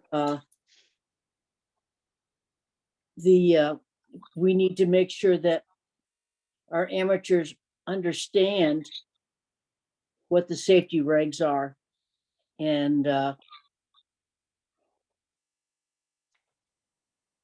and it's common sense. Everything is common sense. It's just like wood turning. If you haven't turned any wood for a while, you go practice. Same thing with a chainsaw. Just don't haul it out of the shed. Say, oh, I'm going to go cut this tree up today. Get out have some wood laying around in a firewood pile or whatever, and make sure the chain is sharp and that the clutch is working, and go out and use it. Test run it once in a while. Don't just assume that you put it away, it was running fine and it's all still in good shape after you take it out 6 months later. It's muscle memory. Exactly. The OSHA came out with a quick card for people to read for chainsaw safety. And I don't know if you can see this, but that's what it looks like. Hold on, let me go to you. Okay. Okay, guys, this is the chainsaw safety. I know it looks backwards to you, but No. oh, it does to me. Okay, never mind. Yeah. So anyway, It's basically, really small. well, I can read it with my glasses. It's called a quick card, and I guess it's something that you can carry, put in your toolbox, and it goes into what to do before starting your chainsaw, like making sure your blade is sharp. You want to make sure that everything is secure, that in fact, this check controls chain tension and all bolts and handles to ensure they are functioning properly and they are adjusted according to the manufacturer's instructions. Make sure that the chain is always sharp and that the oil tank is full. Well, for weekenders, if it's sitting in the shed for a month, you need to check all that. Even if it's just sitting in the shed for a week, you should check it. Start the saw on the ground or another firm support. Drop starting is never allowed. Now, there's a lot of drop starting. I see professionals doing it all the time. And but according to OSHA, if you're working under their regulations, they have a person standing there beside it on the ground with 1 foot in the handle and having a firm grip, making sure that you're in neutral and all that, and they start the saw that way. Or they've got it on a table or whatever, and they fueling the chainsaw. Use approved containers for transporting fuel to the saw. Dispense fuel at least 10 feet away from any sources of ignition. And when performing construction activities, no smoking or during fueling. Again, it's common sense. But a lot of times, you know, they're just not thinking of it. If they smoke, they got a cigarette hanging out of their mouth. So it's just common sense. Use a funnel or flexible hose when pouring fuel into the saw. Never attempt to fuel running a hot saw. Clear away dirt, debris, small tree limbs, rocks from the saw's chain path. Look for nails, spikes, or other metal in the tree before cutting. Shut off the saw or engage its chain brake when carrying the saw on rough or uneven terrain. Keep your hands on the saw's handles and maintain balance while operating the saw. Proper personal protective equipment, or PPE, must be worn when operating the saw, which includes hand, foot, leg, eye, face, hearing, and head protection. Do not wear loose fitting clothing. Be careful that the trunk of the tree limbs will not bind against the saw. Watch the branches under tension. They may spring out when cut. Gas-powered chainsaws equipped with a protective device to minimize chainsaw kickback. Be cautious of saw kickback. To avoid kickback, do not saw with a tip. Keep tip guard in place. Well, I don't have a tip guard on my saw, but I won't cut with the upper part at the tip of my chainsaw and without putting the rest of it in there. You're not cutting with just the tip when you're doing a plunge cut, because you're using both. You're using the full half circle. So and there are like three major types of kickback. It's the one where if you cut on the tip, the chainsaw automatically, when it binds, it's going to come in an opposite direction. And if you're the one that's sawing, it's going to come and hit you in the face or head. There are a couple others, and it's really change in motion. Whatever that chainsaw is doing, whether it binds or whatever, it's going to come straight back at you. Maybe not up and out, but it will come back at you. So be aware of any kind of kickback. So Sue, let me interject there since you're talking about kickback. Yes, it's just like working at your lathe. Don't put your face in front of that chain. Stand off to the side. You know, don't cut with that saw in the middle of your body. You want to cut with that saw, you know, if you're splitting logs like I was splitting, don't stand right in line with that chain. So if that chain breaks or kicks back or hits a nail or whatever it is, it's going to go, the worst it's going to do is maybe hit you in the shoulder. It isn't going to hit your pretty face. And somebody always like Kate says, somebody always likes your face. They married you.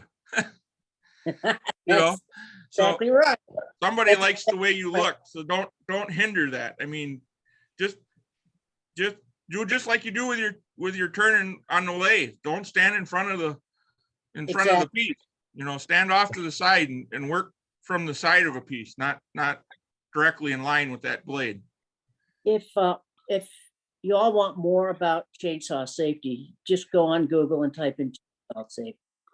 There's plenty of organizations out there that actually offer courses. Most are not free. Now, OSHA has a 30-hour course, and I think it was $25. But that's to be certified in chainsaw safety. Canada's got a great one. The UK has another one. There's a lot of safety factors out there for chainsaws. Yeah. Remember, they can cut you in half a lot easier than they can cut wood. Also, on hand safety, there are chainsaw gloves out there with the back of the hand is several layers, including Kevlar in there, so that a lot of people will cut their hands, and you notice on the figure it's the left side. Well, you can buy gloves that are both padded. Since I'm left-handed, that's what I would get. And don't buy the cheap stuff over at Harbor Freight, guys. It's just a glove. They're good for weeding, okay? get yourself some good gloves for chainsawing. And they also have an extra wide collar on the gloves, so dust and debris can't go in there. When you're doing the, and if you do order them, either online or go to Steel or Oregon or one of the other ones, make sure they fit properly.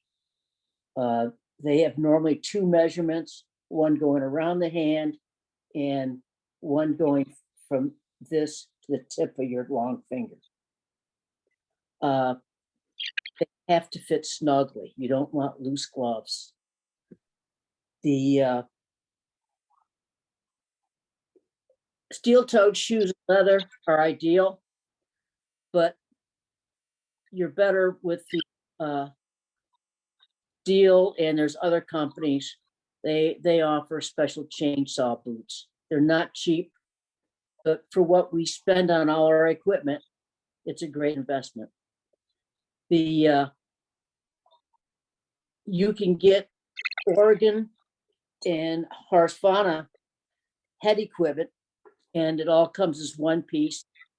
Scott was showing you if you smash your earmuffs, you can just buy muffs that click back into the holes.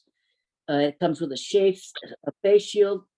If that becomes damaged in any way, replace it. Don't risk it. If your hat been hit hard with something, get rid of the hat and replace that. They have a date on the inside of the brim of the hats that they have now for logging, and it looks like an hourglass. The middle number is the year that it was made, and then it has like a little hand going out, and it tells you the month it was made. So if you get one, or someone gives you one, don't accept it. But if you get one that says 23 in the middle and it's pointed to 2, you knew that was made in February of 23. They're only good for 5 years. Some people, I've never seen one that's more than 5 years. So don't go cheap on your personal safety equipment. And I also want to thank Mr. Kenny about sending me an email on some respirators on eBay. I do have a couple of bids in for some, so thank you. And be safe out there this week. And since we're not all loggers, and I have a little 12-inch steel battery powered one, but be careful out there. Look at the YouTube videos that are out there on chainsaw safety. Don't just go buy a chainsaw and think you can use it. It's a lot more than that. So, Scott, thank you for letting me do that. You and I talked about this before, so yep, it was a great demo, and thanks, you guys. Be safe and take care of yourself and your family this week. Take care. Susan, the only thing I'll add to that, on the YouTube videos on chainsaw safety, I've watched quite a few of them lately, and somebody said something about common sense earlier. Please don't just do what you see on YouTube just because you saw somebody do it. You use your common sense and be safe. I was going to say the same thing on the YouTube, because sometimes you get somebody that's never done something and they jump on YouTube and post a video and they have no idea what they're talking about. Yeah. Look at I want to add to that too, Trace. Look at their credentials. If you're watching them on YouTube, go through and look at their videos and look at what they're doing. There's a couple of guys out of Canada, and it slips my mind right now, but they're really good. And they preach safety every time they're doing something, and they show accidents that happen, just dumb things, tripping on a stick and then falling on the chainsaw and cutting your arm, just falling on it without it running, carrying it, they show that stuff. So you want to see these unedited videos and really check them out. Just don't assume they know what they're talking about. Yeah, there are some universities and education centers that have YouTube videos out there for chainsaw safety. Those are good to watch as well. I think the Logging Congress has some YouTube videos out too, I believe. I haven't seen them lately. I haven't looked for them lately, but I believe they do too. Yeah, just a word of caution on YouTube, because like Johnny Hughes taught somebody how to turn something, and the next day the guy posted a YouTube video of him turning it. Yeah. Yeah. So a rank amateur, wood turner, and didn't really fully know what he was doing, goes out and posts a YouTube video. And just watch it. Just watch out for that type of videos. You can look and see the other ones the people have posted and how they work and stuff. So just be careful. On a ladder saying, "Hold my beer," don't watch them. Yeah, Yep. there's Exactly. I've seen a number of YouTube videos from turners that claim to be turners that I can't watch. That right. It absolutely drives me insane. So, let me tell you how this is done. Oh, they're downright dangerous. I know. It's Oh my great. gosh. Not using the right terminology, not using the right tools, it's crazy. It's crazy. Yeah. Because I'm surprised he's alive yet. One guy in particular, names will not be mentioned. Billy, what is on And your I'm not talking about me. Billy, what is on your shirt? It says, I live in my own little world, but it's okay. They know me here. It's printed on there, isn't it? It looks like I thought it was actually taped on there. No, Okay. it looks like it is. Yeah, it did. Because they printed the masking tape on it. Yeah. For sure. Oh, goodness. That's Okay. great. Well, That's cool. Good. All right, well, folks, we got another demonstrator lined up for tonight. You guys think you can handle that? Oh, yeah. absolutely. Okay. Put on another pot of popcorn. Let's go. One more bowl. Yeah, definitely. Let me go find Mr. Miller here. Already got You it. got me. Already got got it. I wanted to check with Scott to see if it was still third winter up there. Yes, it's 38. It's 36 degrees right now and rain. Oh, and my. snow rain. Yeah, I had snow Sunday, Monday, and Tuesday this last couple days here. So yeah, You guys, Scott and I had an Yeah. online discussion about what this season actually was. What you gonna do tonight, Doug? I am sorry to hear you guys are getting snow and whatnot. We had 82 degrees and sunshine here in Kentucky all day. It's coming, Doug. It's coming. No, you keep Yeah, it's it. supposed to get cold We're here. sending again. it, brother. Yeah. No. 3 pieces of wood here. Started out with 3 pieces anyway. And if you start with the center piece, this is where your layout is going to go. What we're going to do is a rattle, a 2-ended rattle. Very simple to do, really. But I've got a 1-inch hole in each end, and that happens to be walnut. Then I've got some maple to go out on the outside. I've already gone ahead and glued that piece on so you can see. And then what I would do would be drop whatever. I think I watched Joaquin's video, and he used some wood beads that he had turned. I've seen people use dried beans. I've been using some BBs. I've got a supply of BBs laying around. Drop those in. And what I found with the last one I did, if I put in 10 in each of the 2 holes, that's plenty, especially if I get this thinned down enough. So what I would do is put the BBs in there, carefully glue all around both of the holes and all of the center. Put that on there, weight it down, let it sit at least overnight, let that wood glue dry real good. Doesn't really matter what kind of glue, whether it's tight bond. I'm trying to look across there to see what I've got. Some of the original tight bonds, what I'm using right now. I have used the Gorilla wood glue, same kind of stuff. I have used, pull this over here and show it to you. I've used that, and it never seems to have a problem. So that's why it's sitting so within arm's reach. I have gone ahead and glued this one completely up. In fact, you can hear it rattle. And these are my original layout marks. You probably you cannot see those. Let me see if I can get them up here. Well, on the walnut, you can't really see them on the walnut too good. You can see the middle one or that one. Yeah, you can see that one. But I've got all my layout marks on all three pieces. And on this particular one, I've gone ahead and used a square and run them all the way around so that I can see what I've got. All right. And can you hear that okay? Yes. They do rattle. It will rattle better as I get it down the side. Now, I've already put this on the lathe one time just to give myself some marks. I'm kind of taking my time getting my marks, getting my centers back in. I'm going to do this completely between centers. I marked it on this end. This is a 1/2 inch of waste wood that, yeah, I had thought I would put it in a chuck, but I'm just going to do it completely between centers. Whether you do it between centers or in a chuck, it really doesn't matter. It's whatever you prefer. I really don't care as long as it's in there solid and I don't have to worry.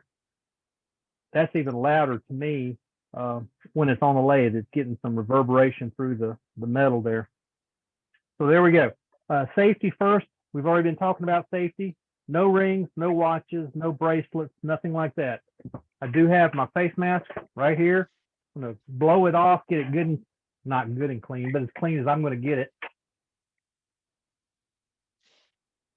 About every other week or so, I take it upstairs to the kitchen and get the glass cleaner out and do some good work on it.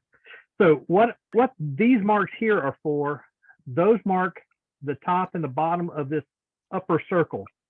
These two marks do the lower circle, and in between is all my handle area. So I've got some waste wood here, some waste wood here, a good bit of waste wood in the middle.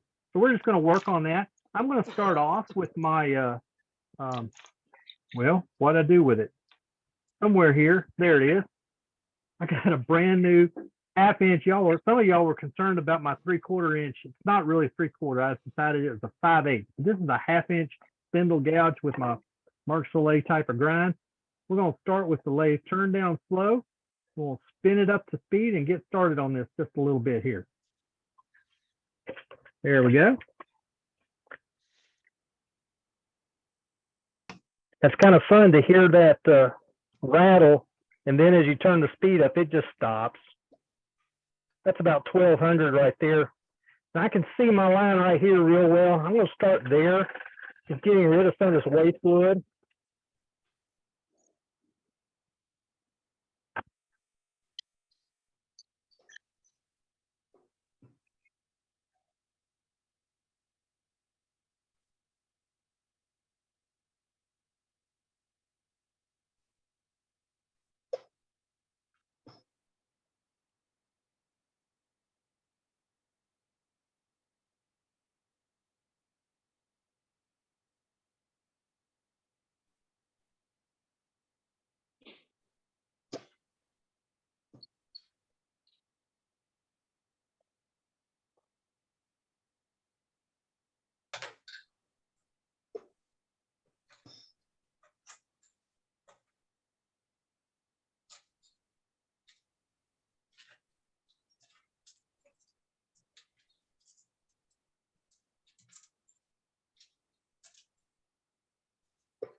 Look at those pretty curly cues there.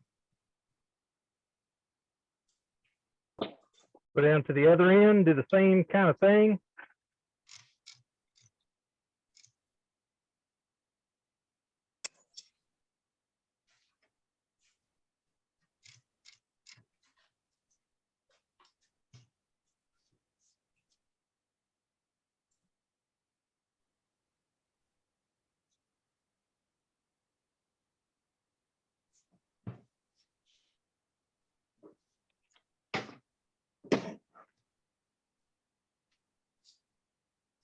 Move my tool rest down just a little bit. I'm getting too close to that edge.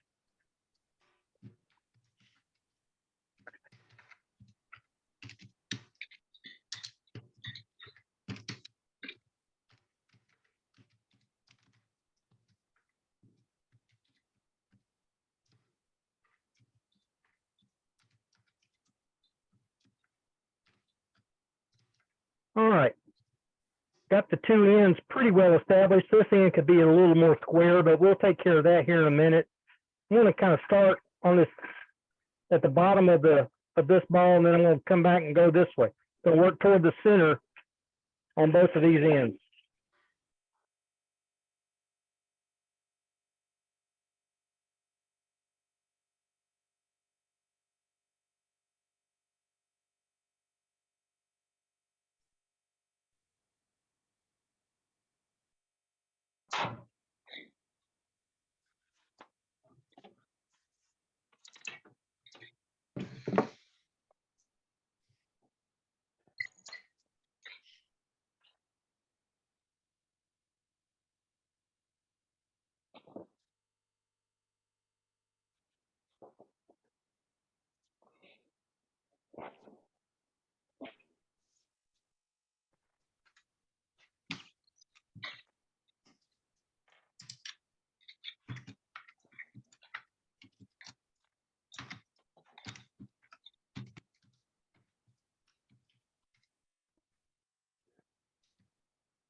All right, so you can see we're making pretty good progress here. Still not totally round, even up here.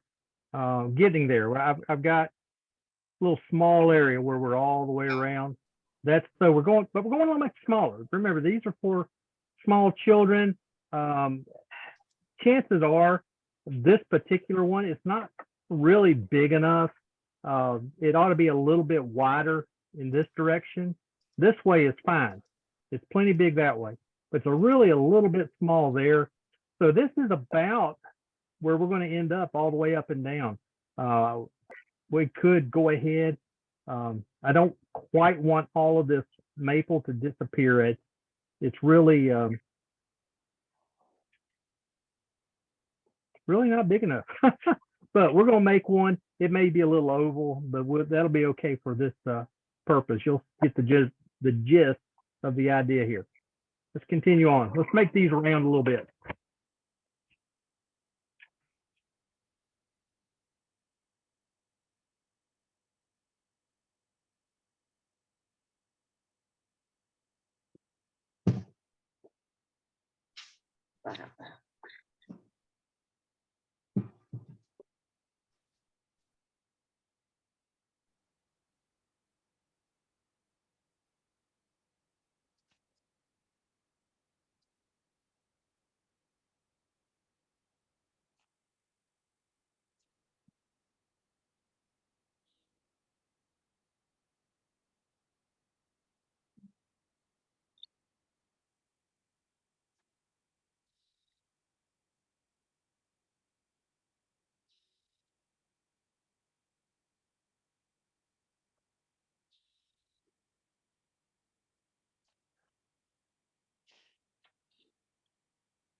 I noticed you switch hands as you switch from one end to the next, just observing it so other people notice it too. I'm sorry, what? I just noticed you're switching hands between left and right-handed turning, and I'm just Yes. bringing it up that other people notice it. Yes. I was told as I was getting started, took some group lessons and stuff, and one of the guys said, you know, I am totally right-handed, but when it comes to lathe work, I go from both directions. And the reason is sometimes if I wanted to be totally right-handed, it would be tough to get in some places from, you know, from over here. I can't back up any further than I am going toward the headstock, you know, so, but if I turn around, hold it with my left hand, and I'm working, you know, my pressure hand is my right hand, I've got all the room in the world. I can go all the way over without any problem. So thank you. That's a good point, Trace.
In fact, I've got a hole right there where my wood was not real. Okay. I'm not going to worry about that end. I'm going to do this upper end. What I will probably do, I'll go down a little smaller here and in the handle, and I'll sand this and make it real nice and smooth. It won't be a ball per se, but it'll be soft and nice edges. Give it just a little bit more speed.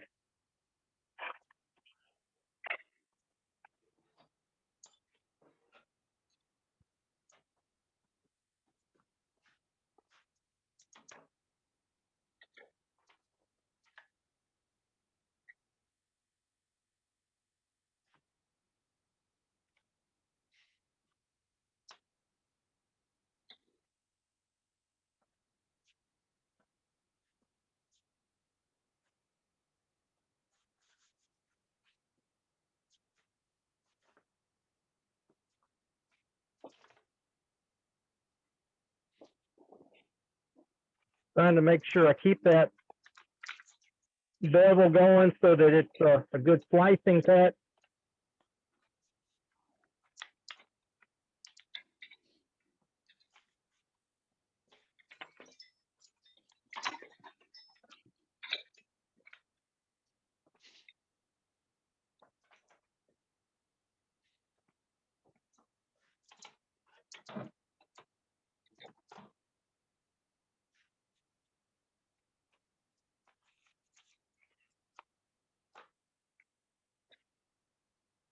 Definitely not square or not round.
Well, there went half of it. Yep, there go my BBs. But anyway, you see the point. In fact, I can go ahead. Let me go ahead and turn just a little more of this handle.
What have you got there?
We do.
BBs are getting a lot of mileage.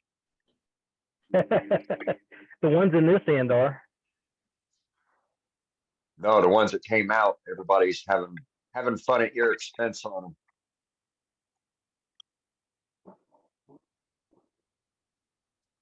The ones that came out, if I happen to find them, I'll use them in another one. Hey, Doug, that piece that came flying out is right directly underneath your lathe if you want to glue back in. Yeah, it's there. And I probably will not, because it's not a good piece of wood. The maple was fine. It's the walnut. The walnut that was bad. It was not. I did not plane it or anything. I just stuck it on the sander, and the glue is there. It did its job, but I got a void right there, and it shot out, just like I've got a void here. If I'd have kept going here, this piece would come off too. There's a void there, in fact. But anyway, but you get the idea, and you make the handle. You make sure you make the handle small. If it feels good to you, it's probably too big. But design in there is okay. It's this little bead in the middle, a couple of little coves there. Those are all fine. Little children don't care. Mamas and daddies care more than the babies do. But they will take those. I gave one to my brand new niece. Brand new. She's a year old. First time I got to see her was in January. And lo and behold, when they opened that up for her, she took to it immediately, began shaking it immediately, like she knew exactly what it was for. And then here about 2, maybe 3 weeks ago, my brother-in-law, my sister's husband, he sent me a text and says, "What was the finish on that?"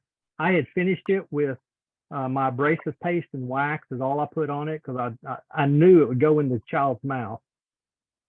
So he sends me a text, says, "What's it finished with?" And I tell him it's nothing but wax. He says, "Okay." She kind of chewed on it a little bit, sent me a picture, and it looked like the dog had been chewing on it.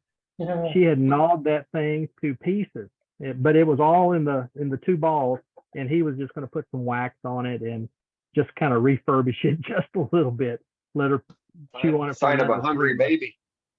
Yeah. That's kind of what I said. Tell him to feed her more. Yeah. Doug, But anyway, did that's Did you use CA or were you using wood glue with that? wood glue. Wow. Glue.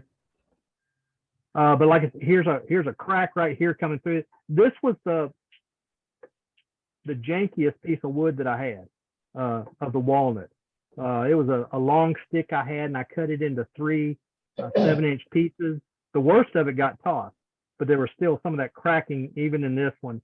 And I knew when I glued it up that was going to be an issue, and it was. It was.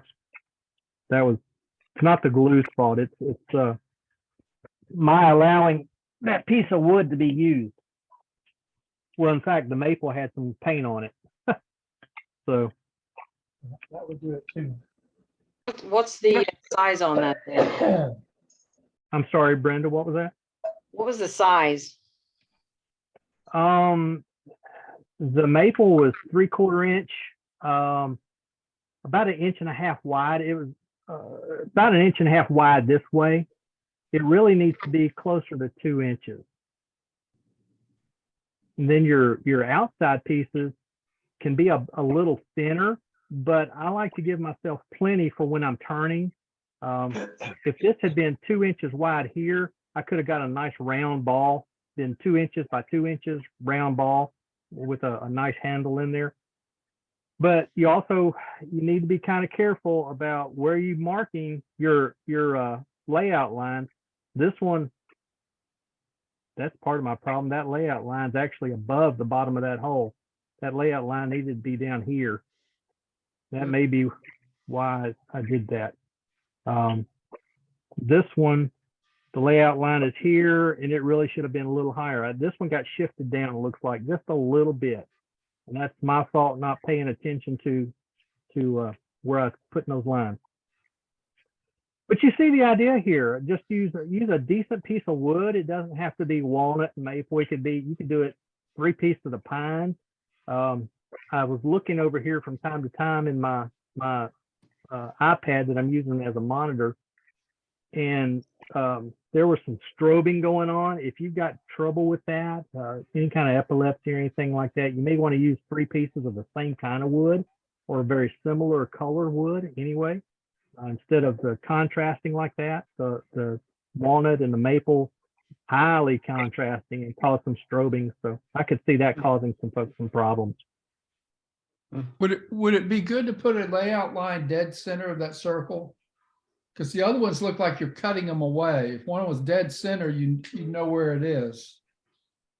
Oh, like on this flatter side? Yep, and put it dead center of your circle that you cut. Oh, you mean like this? Yes, because and then that line would stay there until the final product. Because that line, you should always leave that line, have that line. It would be at the very top of your cut. Pretty much, but see that, as thin as that is now, that started out as 3/4. Yeah, but what I'm saying, your other layout, your layout lines look like you cut them away as you start working. Absolutely, you do. And if you have one dead center, you don't cut that one away. That's your widest point of your ball. Right. And you would know that that's dead center, so half and half. Right. Yeah. It would stay there. You would never lose your mark, is what I'm saying. Right. Mark it on It the looks like left you're side. cutting them away where you have them marked. Yeah, well, actually I did have a line there, but of course I glued over it. I glued a piece of wood over it so I couldn't see it. But yes, having that here so that it could have been transferred out here, yes, that would have helped. Yes, exactly. Yep, anything you can do. But still, this was a sorry piece of wood. And like I said, I think I shifted my line just a tiny bit. There that line is, and that's where that should have been. You know, if I'd have gone all the way up to that line, I'd have been up in here on the maple. I'd have been a 1/4 inch into the maple. So I shifted somehow. I wasn't as careful as I thought I was. Only in a demo, right? Yeah. Murphy loves demos. Yeah, exactly. Front row seat every time. Here's the other one that is completely glued, and I'm sure I'm a little better with it. But again, you know, I did my layouts on my maple, on my walnut, and then transferred to the outside on my maple. And as long as I don't mess up, that may be what I did. I may have gotten this flipped. That's very, very possible. What's your dimensions on that block? Looks very rectangular. This current block, it is. This is 2.5 by 1 3/8 is what that is. So you're going to wind. So for a perfect ball, you're going to wind up with something like 1 and, if you get a perfect one, 1 5/16. Where's that going to leave your maple? Yeah. See what I'm saying? Hey, Right. Doug. You'd barely touch the maple. Right. Hey, On Doug. the edge, yeah, or barely touch the walnut. Yes, sir. Would you be interested in looking at a story stick so that when you have a stick for your layout marks, that would be on the stick so that you can make sure that each one of the lines are in the right place? Oh, absolutely. If I was turning any more than 1 or 2 at a time, that's exactly what I would do. The story stick that just takes all the guesswork out of it. Absolutely. Yep. Great idea. Thank you.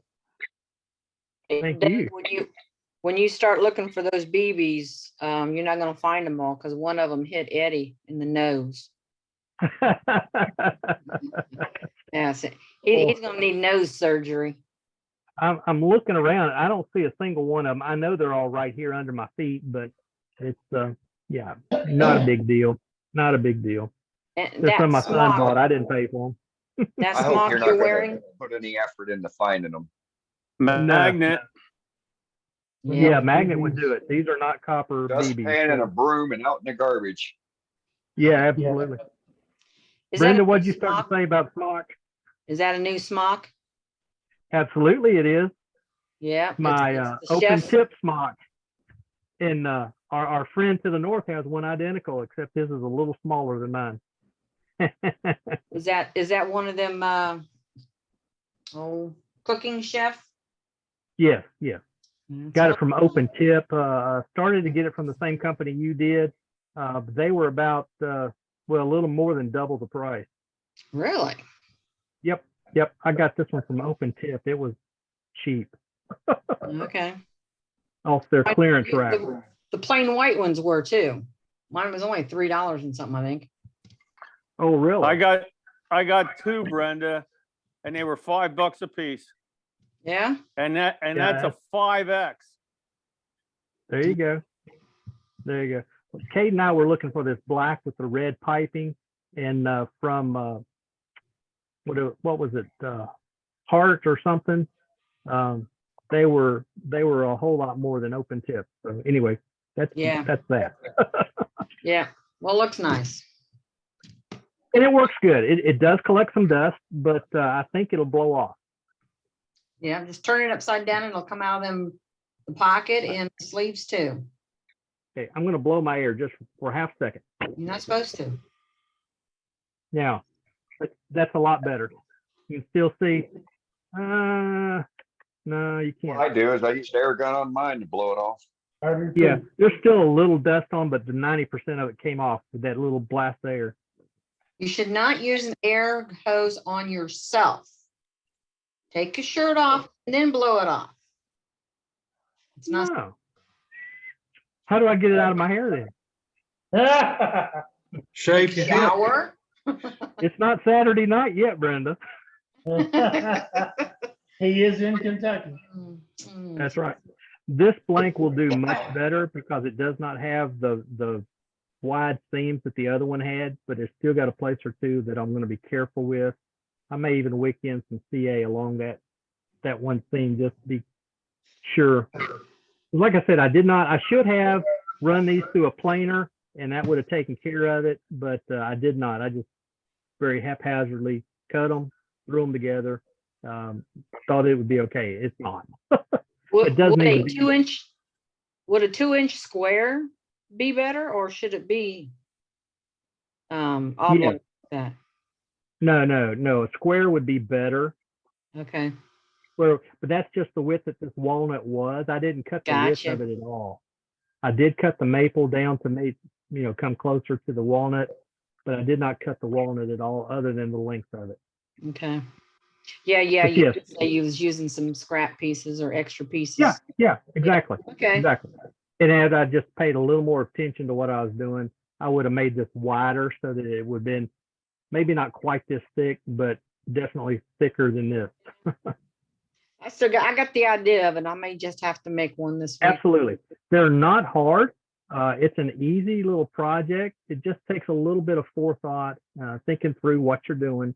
And, this is once this is turned, this is a fairly nice piece of maple. You can try to see if y'all can see that. There's some curl in it right there.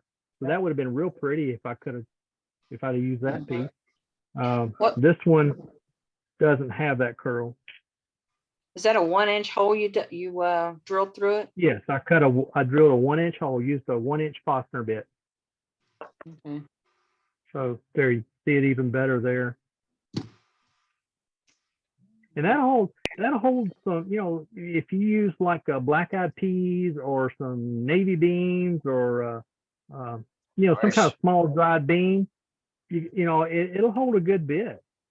I just chose BBs because my son bought them and they were sitting in his room. I just grabbed them. Double lot buckshot. There you go. That would work too. I don't have any, but yeah, that would work. That's more expensive than BBs these days. Right? Probably. That's what I was thinking too. Yeah. Double. That's probably on back order. Yep.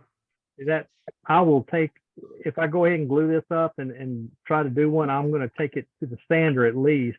I've got a 10 or 12 inch disc sander over there, and flatten it. It's not quite flat there, and that may have been part of the problem here. It wasn't quite flat.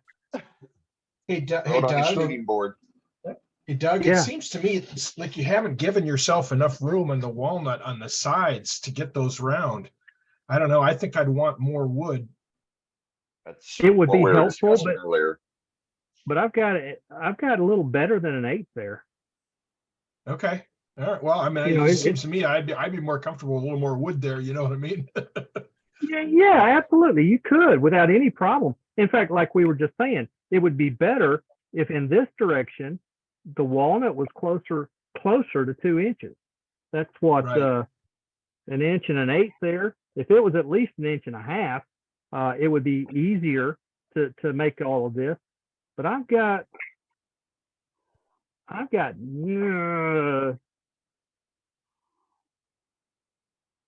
whatever that is, 3/16. 2 lines past the 2. Doug, Ward Wilson said popcorn works too. That's a good idea. Yeah, unpopped popcorn. Yeah, it's good and hard. Yeah, that's a great idea, Ward. And it's cheap.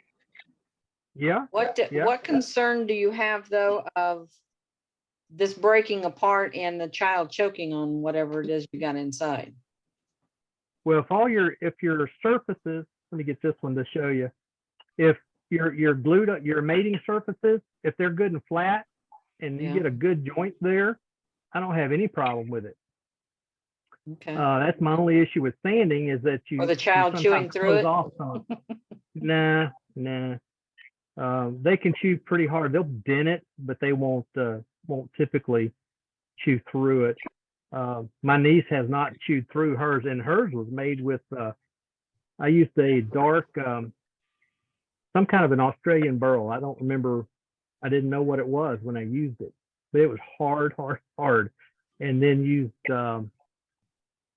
It's on the YouTube video. I don't remember what it was now. Some kind of white or light colored wood to go in contrast to that dark burl that I use. But she's no respecter of burls. She chewed that burl up. Okay. If it'd been most of us, we'd have been cringing. But her parents, my niece and nephew-in-law, and my sister and brother-in-law, none of the 4 of them were a bit concerned. So as long as they're not concerned, I'm not concerned. Okay. But you get the idea. This is like I said, it's a good project. It's an easy project. The hardest part is deciding what to do with that handle section. And it doesn't have to be fancy. It can be just a nice long bead there. It works very well. Or it could just be a dowel. You know, it may be as straight as it can be. Whatever your imagination allows you to do, go for it. Go for it. I'm also liking the ideas in the chat. They're suggesting making maracas. Absolutely. Yeah. You know, do them pretty Yeah. good size. Yeah, absolutely. Mm.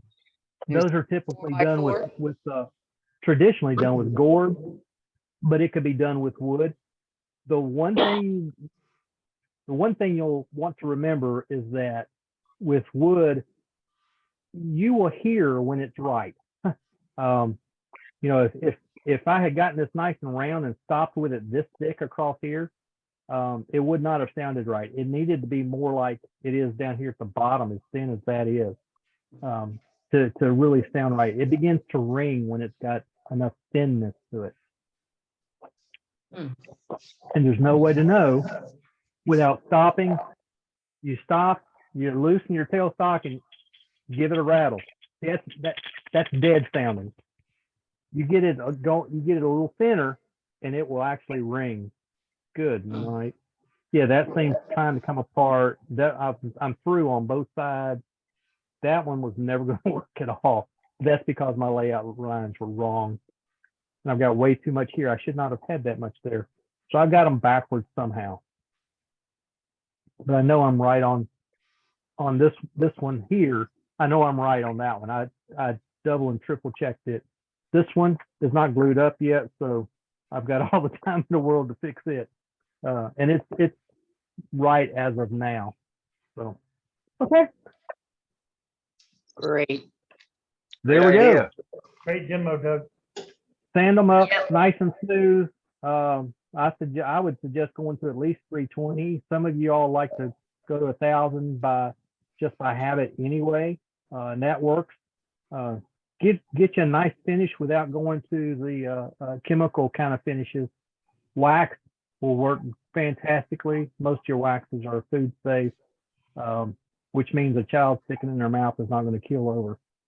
And that's what we're after. We want them to have a good time and enjoy the things we give them. So that's kind of the point. Thanks, Doug. You're welcome. You're welcome. It was a good demo, Doug. Thanks, Thank Doug. you very That was good. Thank Great you all. idea. And Trace, if you'll co-host me, I'll help out for the rest of the meeting. Yeah, I'll get you set up here. Okay, Dane. Whoever's doing it. Hey, Dane, Yeah. can you spotlight me? I'll show you what was in the saw. Got you.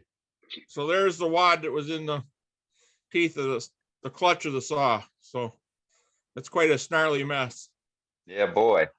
Oh my gosh, yeah. That. So one thing I forgot to mention, and I can't believe somebody else didn't bring it up. Make sure your chain is tight too. You know, check your chain every time. Make sure it's not loose and sloppy, especially for splitting logs. I think somebody I did mention that. think, yeah, Matt said it. Okay. Somebody did. I Yeah, didn't hear it. Yep. When you were Yep. sawing, we were talking about making sure the chain is tight, and then also the outer cover is not trying to loosen up on you. Yep. Okay. Just wanted to make Clutch sure that cover. got covered. Good job, Scott. Right on. Thank you, Scott. Yep. All right, Eddie, back to you. Kels. He's not there. All right, let's go do a couple gallery items. Got a couple people. Gotta saying, wake him up. See. Dave, you're up. Are you awake? You're muted. muted, Dave. There he is. Okay. Gotcha. What you got for us, Dave? Well, I've been working on bowls, laminated bowls. So this is my second one I did. I think a couple 3 weeks ago, I had another bowl that I had shown. But this one here, Oh, nice. That's pretty. Yes, it is. Looks good. Gorgeous. this is what came out. So It looks 3D on the inside. That's real nice. yeah, Oh, wow. it has epoxy inside there. And it took me about 2 weeks to do it because you put one roll. When I glue that on, I didn't want to disturb it for the next day. So each one of, so that'd be 3 days right there. Right. And then you'd have to make a like a cradle to hold all these pieces together to keep them from sagging from the sacrificial plug that I had in the center of here. So I glued everything to that. And then I did the pouring as close as I could without using too much epoxy. That is cool. Yeah. So that's like light blue in there. Some of it shows white, but it's not really white, blue. And it's where the light comes through it. And then I did something different in the bottom here. The other one I had like a big gap of a wide color of the epoxy. Well, this one here, I just glued this right to the base that I have in there. And that way eliminated that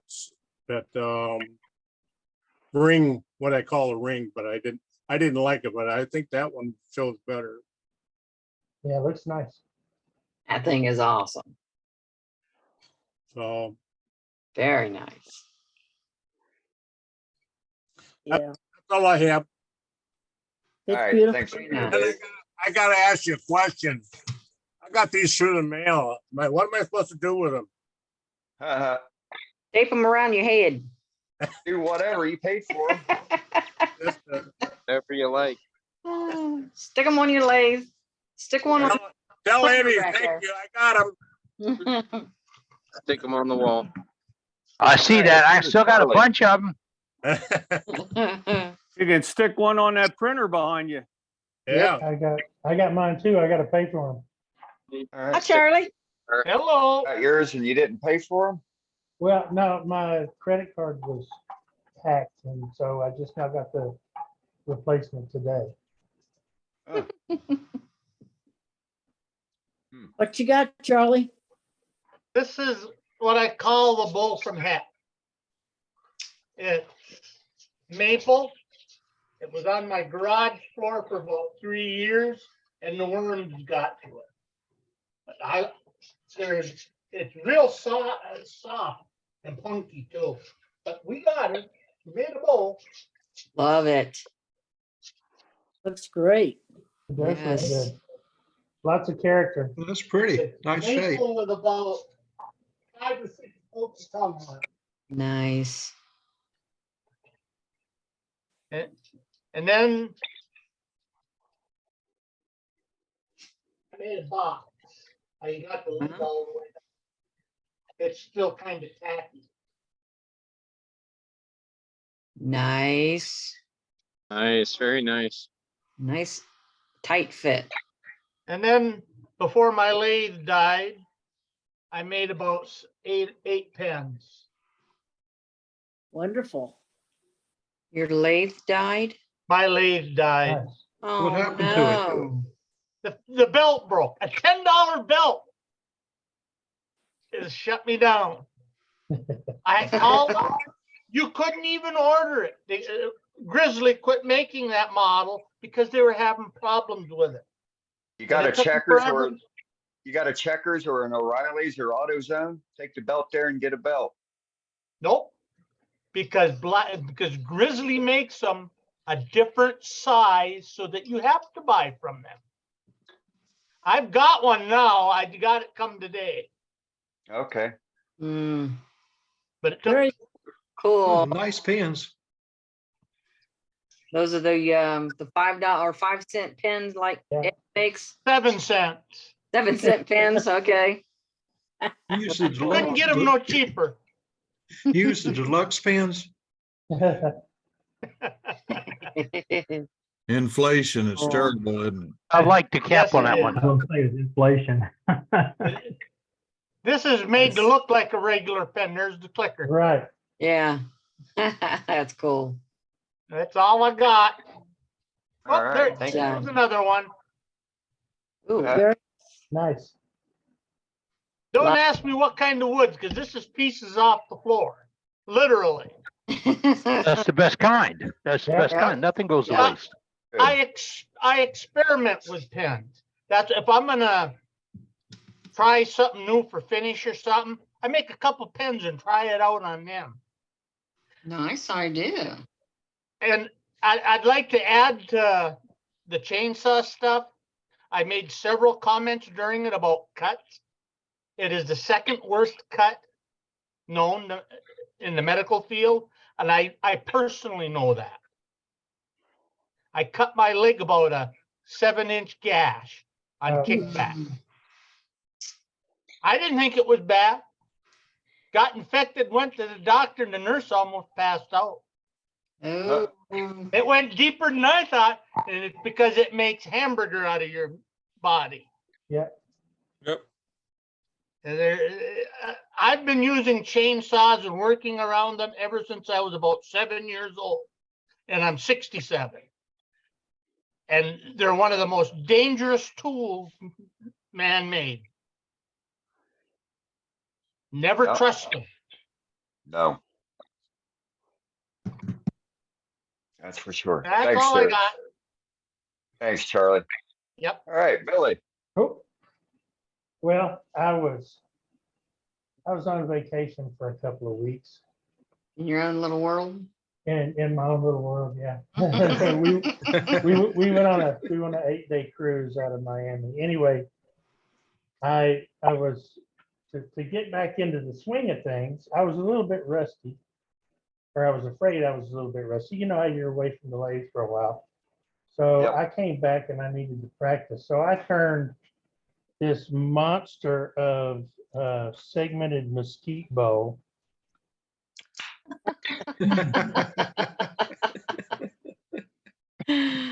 Oh, cute.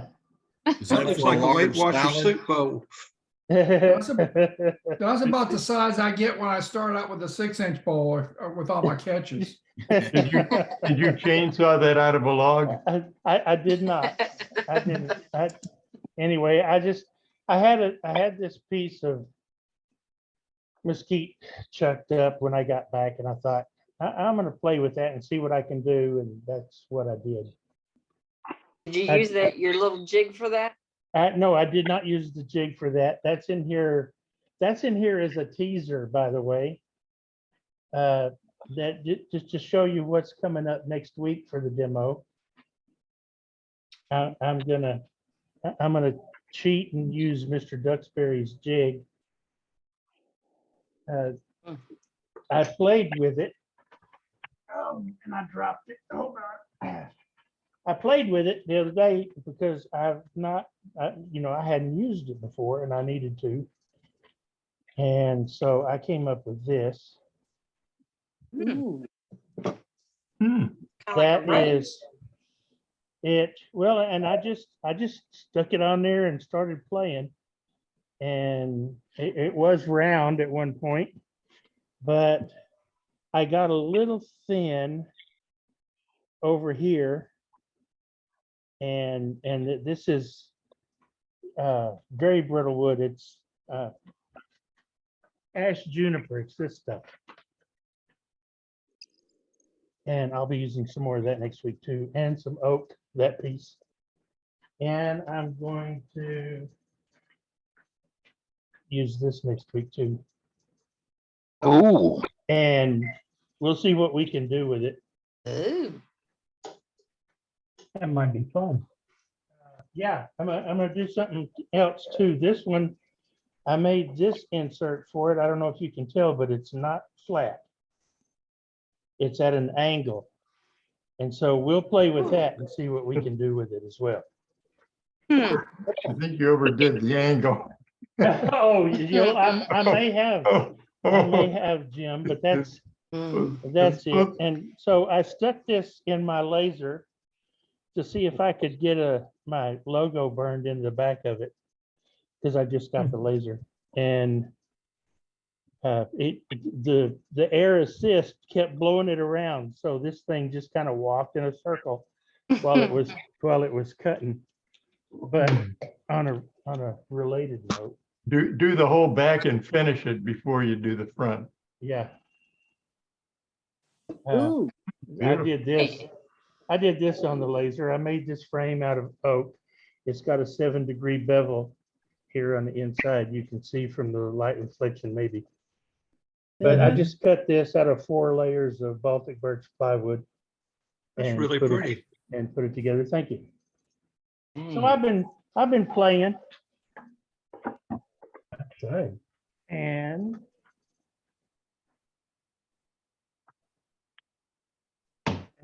that's pretty much all I've got. Right on. Nice job. Thanks for the teaser intro, Billy.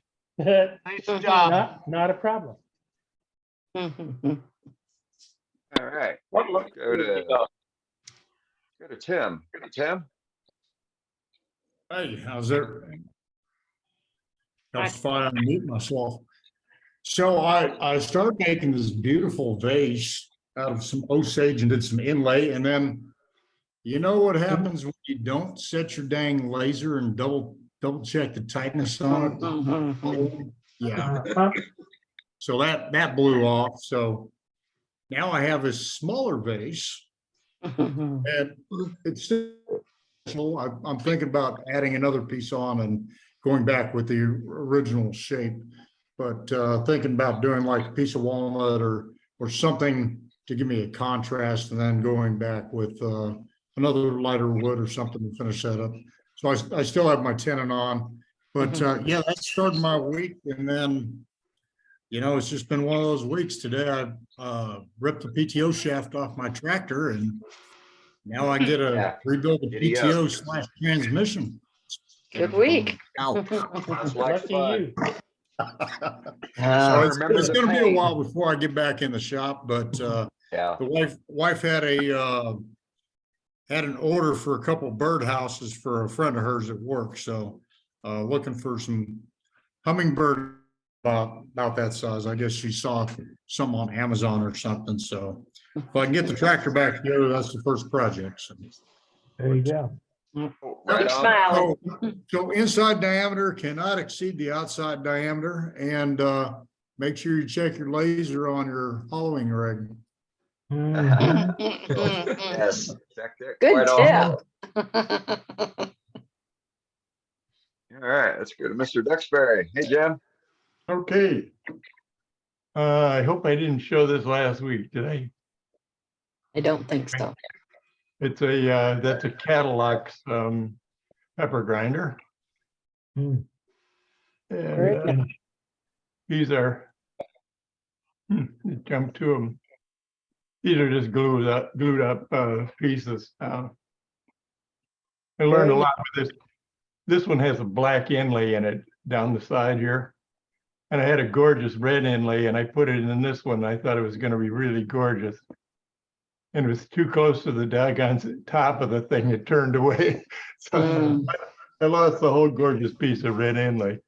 Anyway, you live and learn with some of this stuff. Yep. That's the thing knocked down. It's a 10-inch pepper mill, 2.5 inches in diameter. Good use for a lot of scrap wood. Pretty.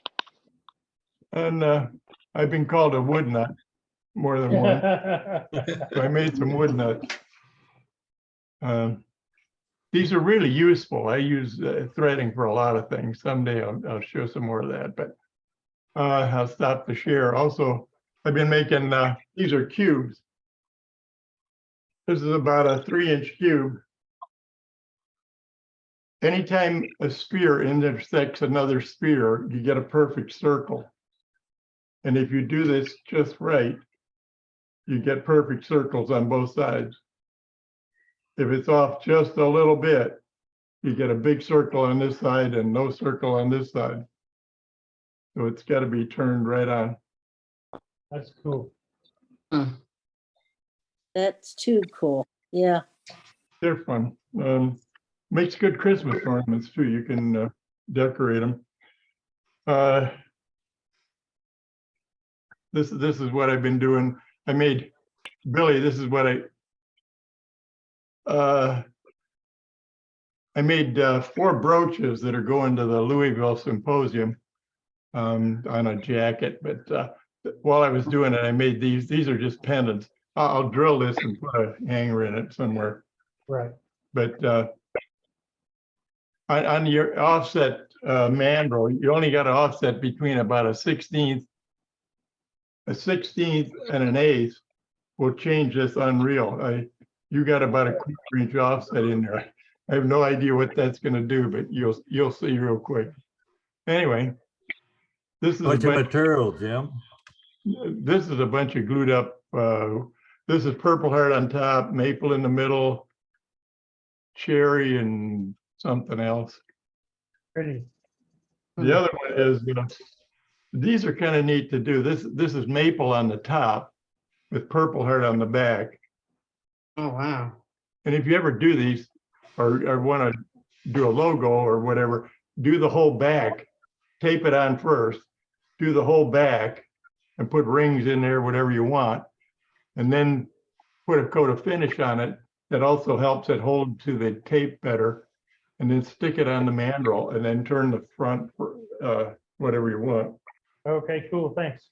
Yeah, that's this is another one. This was some kind Oh, of that's pretty. That's cool. it's a cutoff of something, I don't know, maybe the end of that pepper mill. I don't know what it was. But use everything around here. Yeah. And this one here is cherry. This is three centers. That's a 3-center piece. Oh. Wow. And it's got to be done exact or these won't touch on each side. Right. So Very nice. Goodness. there's a burn on the edge. And while I was doing it, I started doing, when you make a bowl blank, when you're between centers, put a tenon on here that fits in my offset jig. Then you can offset the front of this. That's offset a 1/2 inch. Yeah. So this is turned on 3 centers. So you offset it a 1/2 inch and then loosen it and move it into the, back into the mandrel, or? You offset the slide about a 1/2 inch. Right. And cut one side. Yeah. Then you leave the slide in the same place and index this 180 degrees. Oh, I got you. You could index this, what would it be? To make 3 of them. 120. 120, yeah, 120. Yeah. The 240, yeah. If you wanted 3 offsets on here. But this should be interesting. I haven't done a lot of this. Make sure you turn your lathe down. This was done on a mini lathe and I almost had to catch the thing. It came off the table. Turn the lathe speed down and kind of interesting. That's pretty cool. That's really another cool. dimension. You can't see the side of it too well, but it gives you. I'll be trying that soon. Should be interesting. Tomorrow. I'll make that thing better yet. I got some other ideas, but I've been using it in a while. Anyway, good luck Hey, with it. Jim, Yeah. you got that 4-center duck. I want you to see that 4-center turn duck. You still got it there? Yeah, right here. I got some ideas about doing something else like that.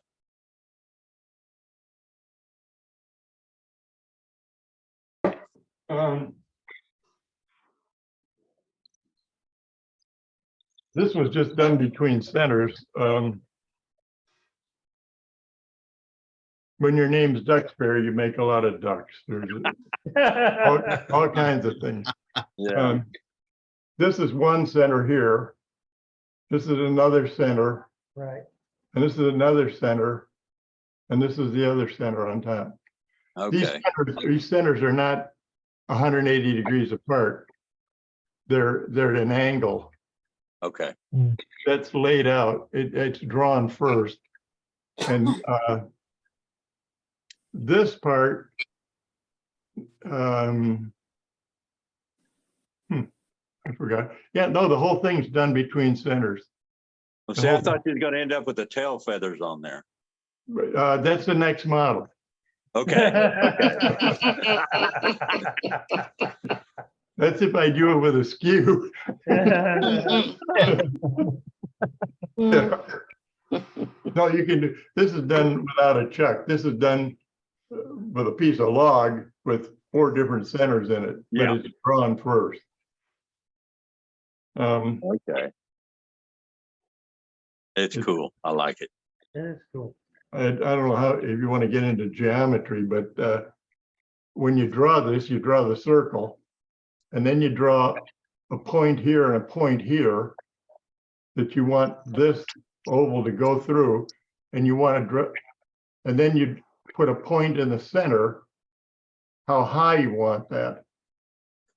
And then anytime you put 3 points on a piece of paper, you can connect it with a circle. The radius will be down here, but you can draw that and get the radius you want by bisecting these and drawing lines. And where the lines cross down here, you'll get that radius that's needed. Well, maybe if you went with 3 centers, you could get more pointed on the back for tail feathers. If you wanted this, no, if you wanted this more pointed on the back, you could change that offset point. Yeah. Okay. Put it more down here. It's and you could actually bring that right to a point if you wanted to. Yeah, I think so. Maybe. Anyway. Cool. Next year's model. That's me. No end to the fun, huh? Yep. Nope, always Right on. something. Thanks, Jen. Okay.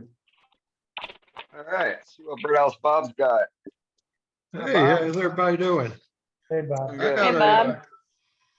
Hey, old Bob. idea. Oh, See if the lights washes it out. Very Oh, Oh, nice. that's pretty. how cool. That is, wow. Dang. And that was only That, offset like a half inch. that was unexpected. Like 3 The inches. usage of Sonya paints on it. Mhm.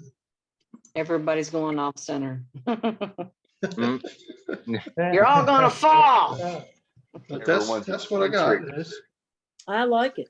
That's Thank cool. you. Man. That's Thanks, all I Bob. got tonight.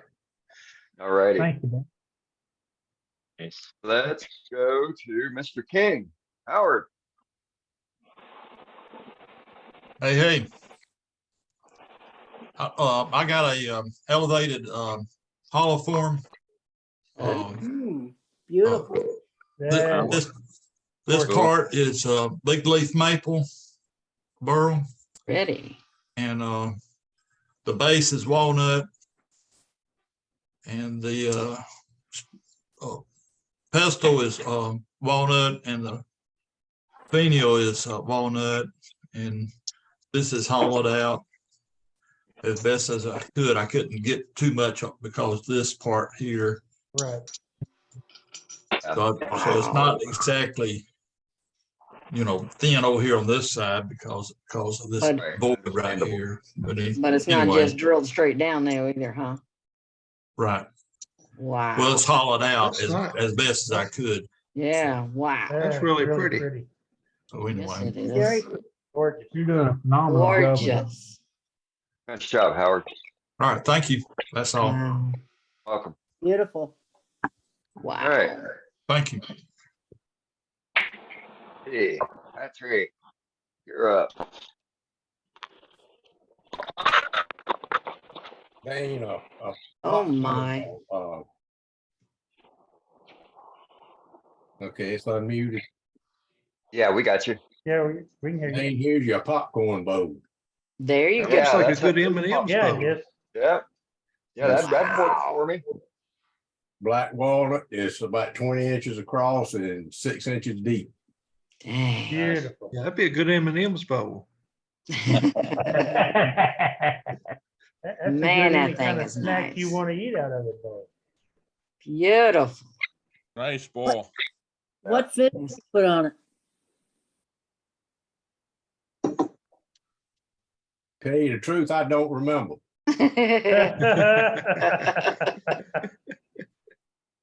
Hmm. I think it's shellac. Okay, beautiful. Looks like a pretty finish. That must be what it Yeah. was. Yeah, Mm, something pretty. Very That was nice. it. That's all I Beautiful. got. Man. You That's turned that wet, Patrick? Yes, it was twice turned. Yeah. It started out about 28 inches. I mean, Wow. it was a big chunk of wood. And between the cracks and the boards and everything, it lined up about 20. Yeah. Dang. Nice. Still Wow. working. Yeah, it's a Great good looking job. piece of walnut. Beautiful. Nice Thanks. job. All right. Go Very to, nice. let's see, Glenn, you're up.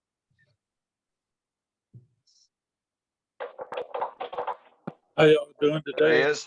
Good. Hey, I've got a couple of lidded boxes that I've turned. And this first one here, this one is out of red mallee burl. and I hollowed it out some, and it was full of, it had a lot of cracks on the inside. So I just, while it was spinning real slow, I put a bunch of CA glue in there and just wiped it across to fill it out and use that as a finish on the inside. And then the finish on the outside, I used True Oil. It's a gun stock finish, and it only has about maybe 3 coats. Wow. Three coats of finish on it. Then I finished it with that Axe finishing paste. Finished that up, and then the lid did a little bit of texturing on the inside, and it's Nice texture. Thank you.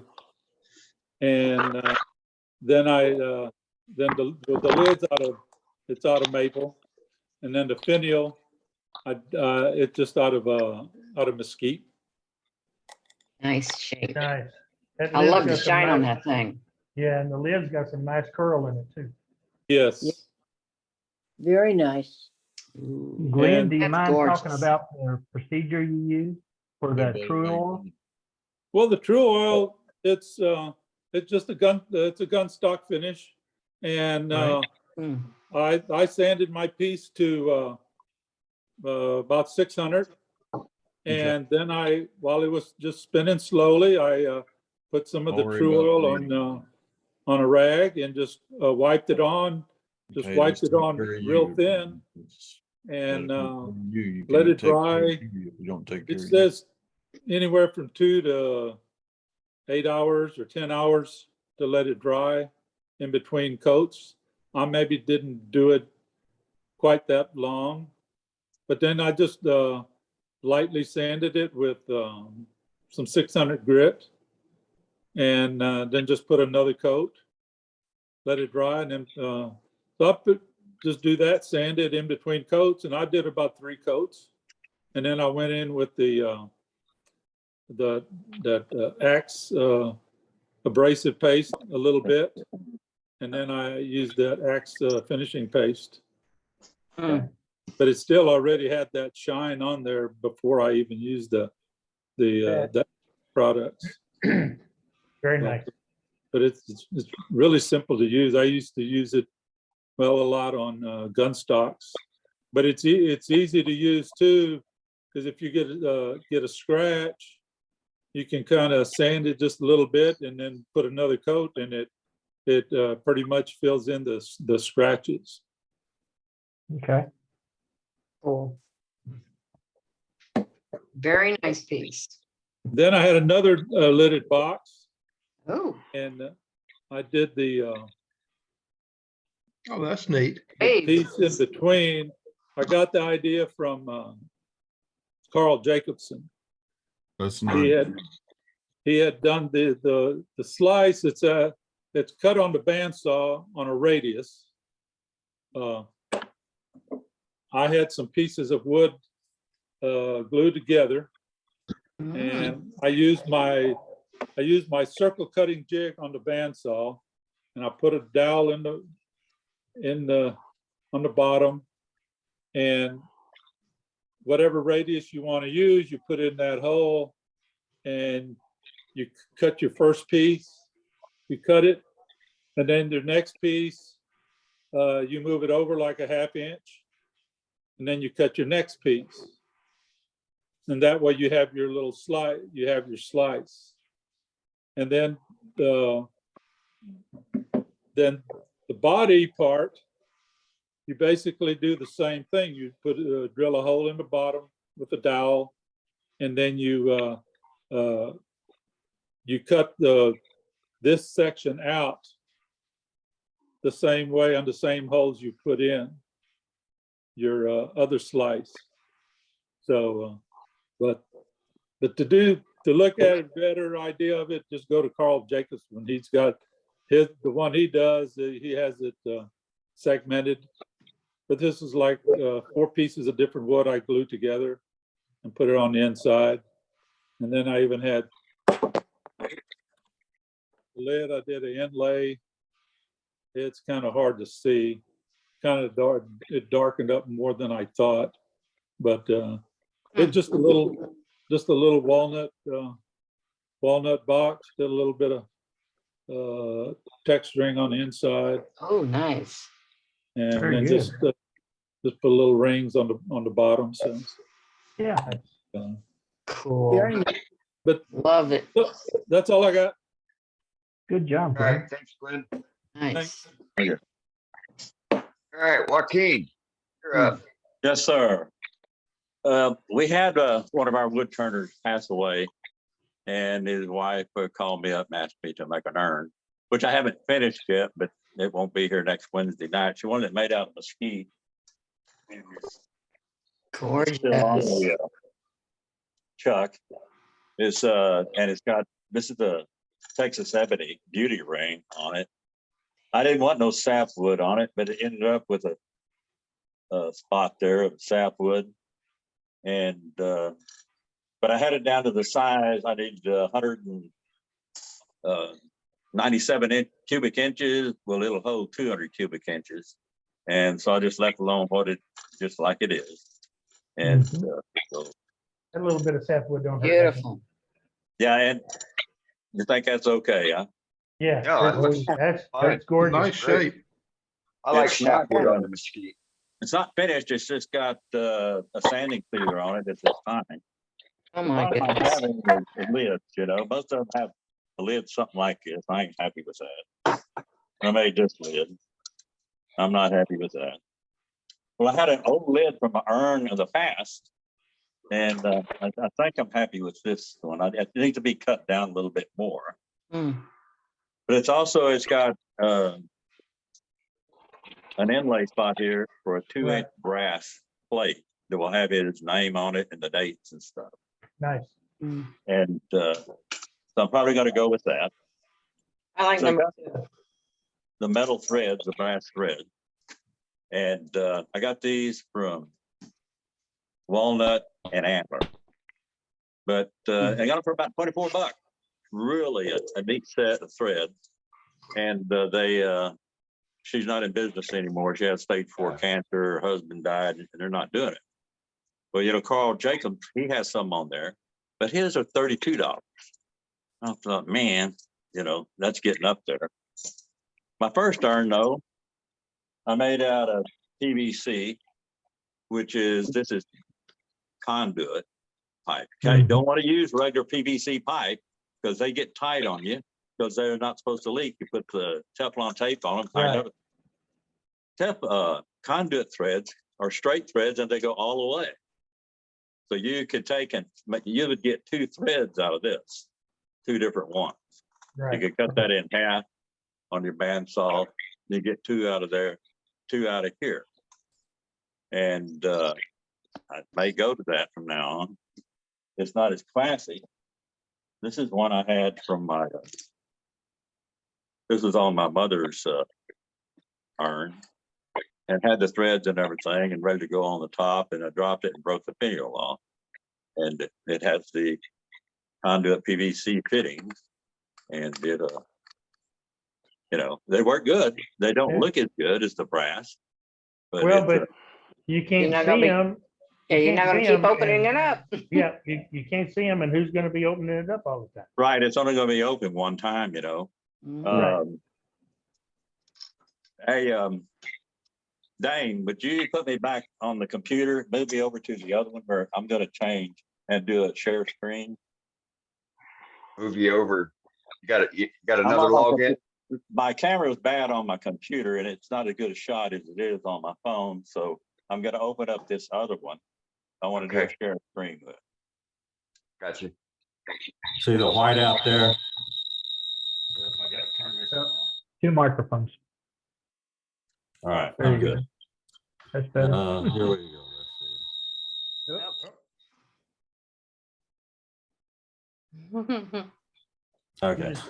Technical difficulties. See where we are right here.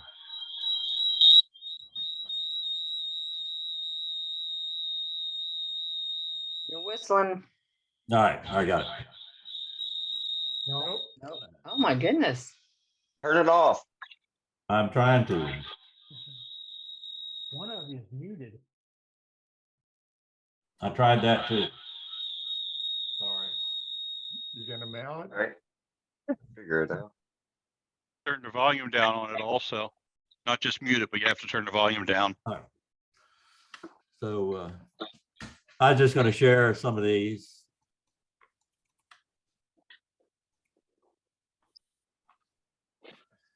You see this one here on a truck? We see the file folder with all the pics in. And then one truck. Third row down. A lady called me up and says, hey, Joaquin, you don't know me, but Dr. D said you could help me out. And she says, my daughter had a baby and it only lived 8 hours. And I wonder if you'd make an urn for it. And I says, well, I've never made an urn before. And so I was making this, and a lot of y'all know Wendy Nave. I said, Wendy, what do you charge for a urn? She says, you charge $300 or it's free. I said, what? It's $300 or free? I said, okay. And so I made this and give it to them. I didn't charge them anything. And I didn't know them at all, but they sent me this picture here and I cried like a baby. I still get emotional over it, you know. Because the daddy was a truck driver and they made, this was the memorial service, and this is in the memory of the kid, and it's got an angel with burned on the inside. Okay, let's see.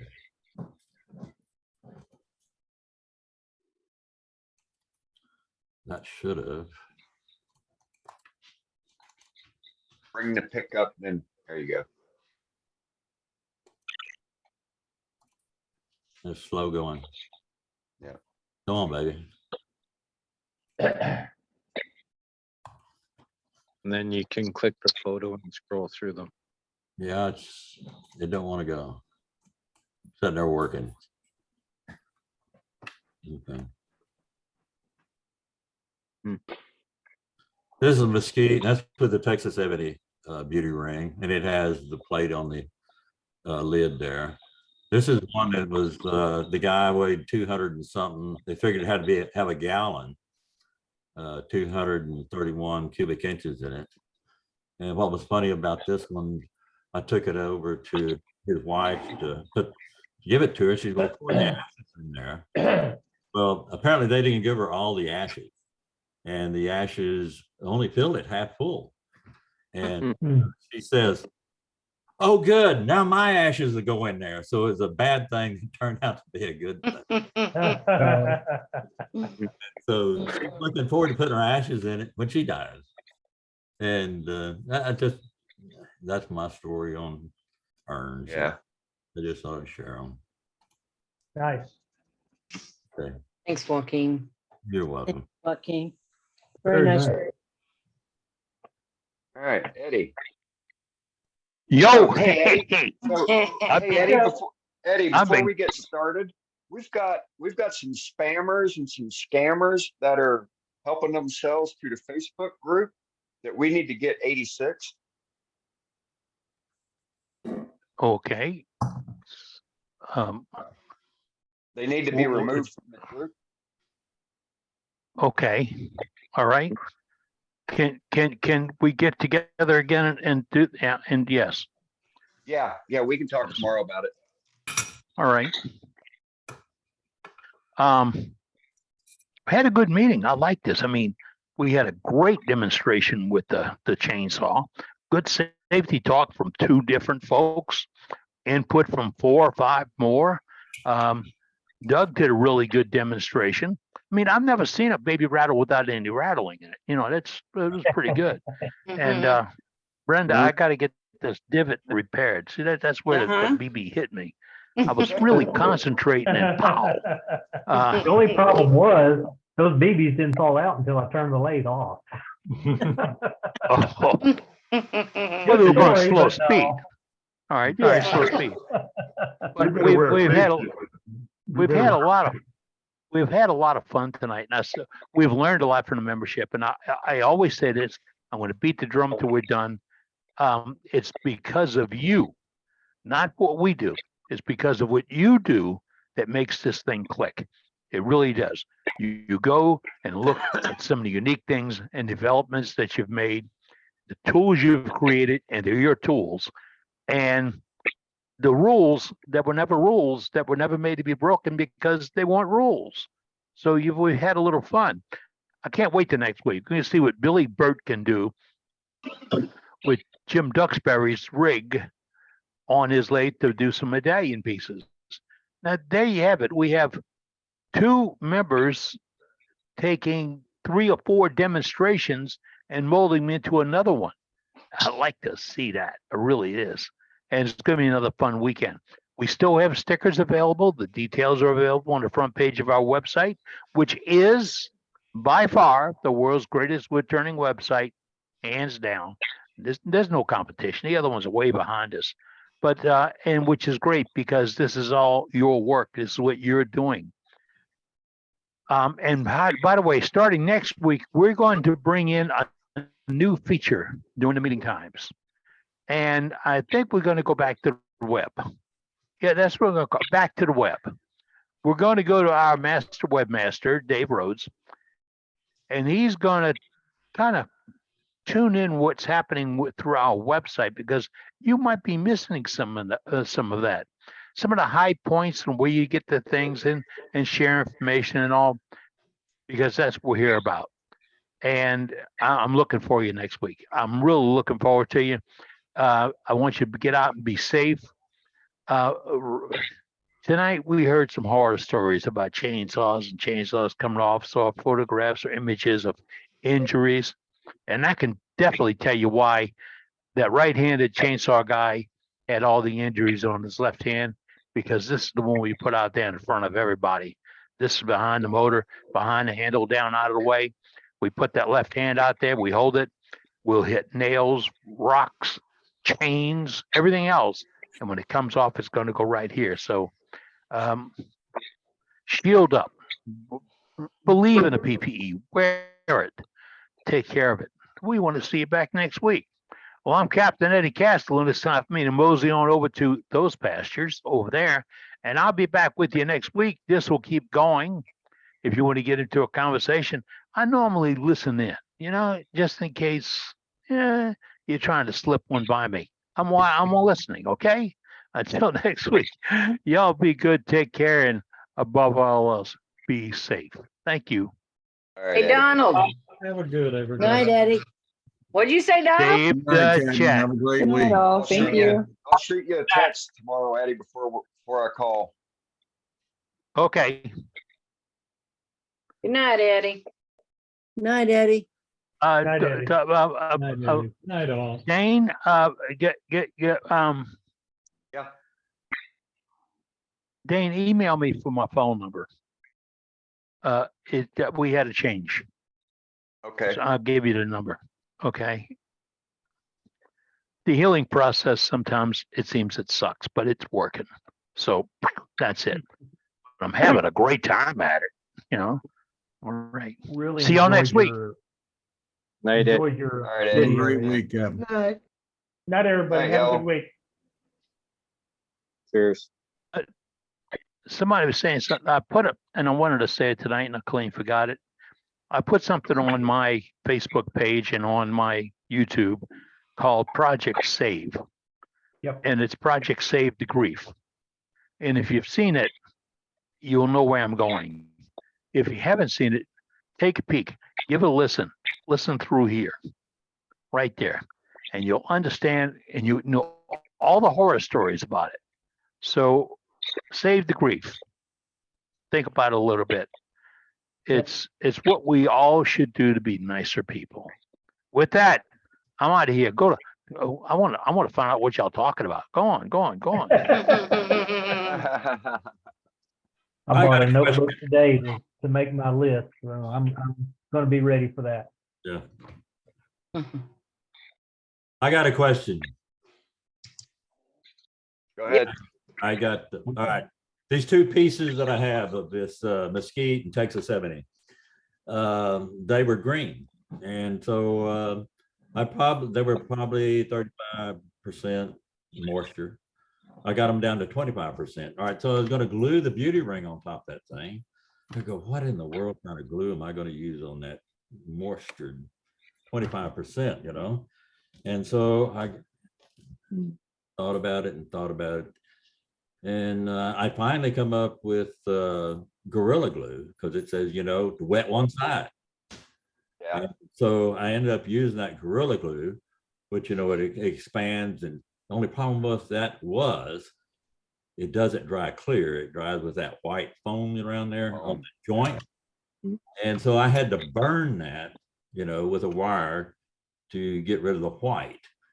Have y'all run into that or got, I know that I would not glue 25%, a 10% moisture board together, but both of them were both 25% moisture. I thought it was okay. What do you experts think? I'd I wait don't know. until it's dry before I glue anything together. What's that, okay? I would wait until it at least is below 10% before I would glue anything together, because they may move at different rates and pop the glue joint or crack the wood. The wood that's inlaid into the other wood may move and crack the other wood, or vice versa. Well, I agree with that, but I have to have this by next week. Oh, Yeah. okay. Could you microwave it and get it down to 10%? I was Yeah. gonna say that'd be about your only option is to microwave it if you've got to have it that quick. Yeah. Yeah. Stick it in your Well, car So here during on the the Gulf Coast, you're lucky you get anything down below 12. Usually it's around Right. 15% anyway. 15%. So y'all have humidity in Corpus there, Joaquin? Oh, yeah. I Must, live right must on the be coast. all down there. We hardly have any above 80 or 90% here in Houston. Okay, we're on the same plane. So, Yeah. ain't always Yeah. go by the moisture. I mean, or otherwise you're waiting forever. And even if you do try Exactly. to microwave and you take it out, it's going to jump back up there within 6 hours or so. Hey, Joaquin, are both pieces in end-grain orientation? No, they're not. And I Yeah, know that's gonna make I'm a difference supposed to do that. Right. one Yeah. more than the other.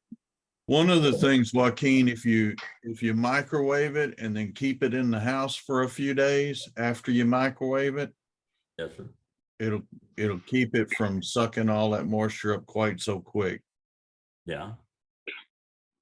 Well, I mean, if you microwave it and it cools, and once it's cool, you should be able to just, you know, if you can keep it out of a super humid environment, like your house. I mean, I'm assuming you have air conditioning in the house. Yeah. The air It'll come conditioner back to is got to, ambient. right, come but it's back got to to ambient humidity. the house air conditioning has a dehumidification. Absolutely. Section You got on air it. conditioning, you got dehumidification. Yeah. Right. So what I'm saying is, you know, I mean, within an hour after you microwave it, it's gonna cool. It'll be cool enough to glue, and then you could use a wood glue.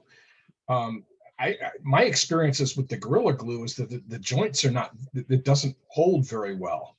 In addition to the coloration and the foaming and the expansion, it just doesn't hold very well. Well, where my But- experience with that, I did a lot of deer antler, and you know, it's just rough. I don't smooth it or nothing. And it was Gorilla Glue was the only thing that I could use and just rough turn deer horn on these tubing without it slipping. You could use Gotcha. big glue, you could use epoxy. And it, you know, I know I'm a little bit aggressive, and so Gorilla Glue is the only thing with hold on that because of expansion into deer antler. Yeah, the gap filling. Yeah. Into the cavities and the voids, huh? Yeah. And that's just where I thought Here.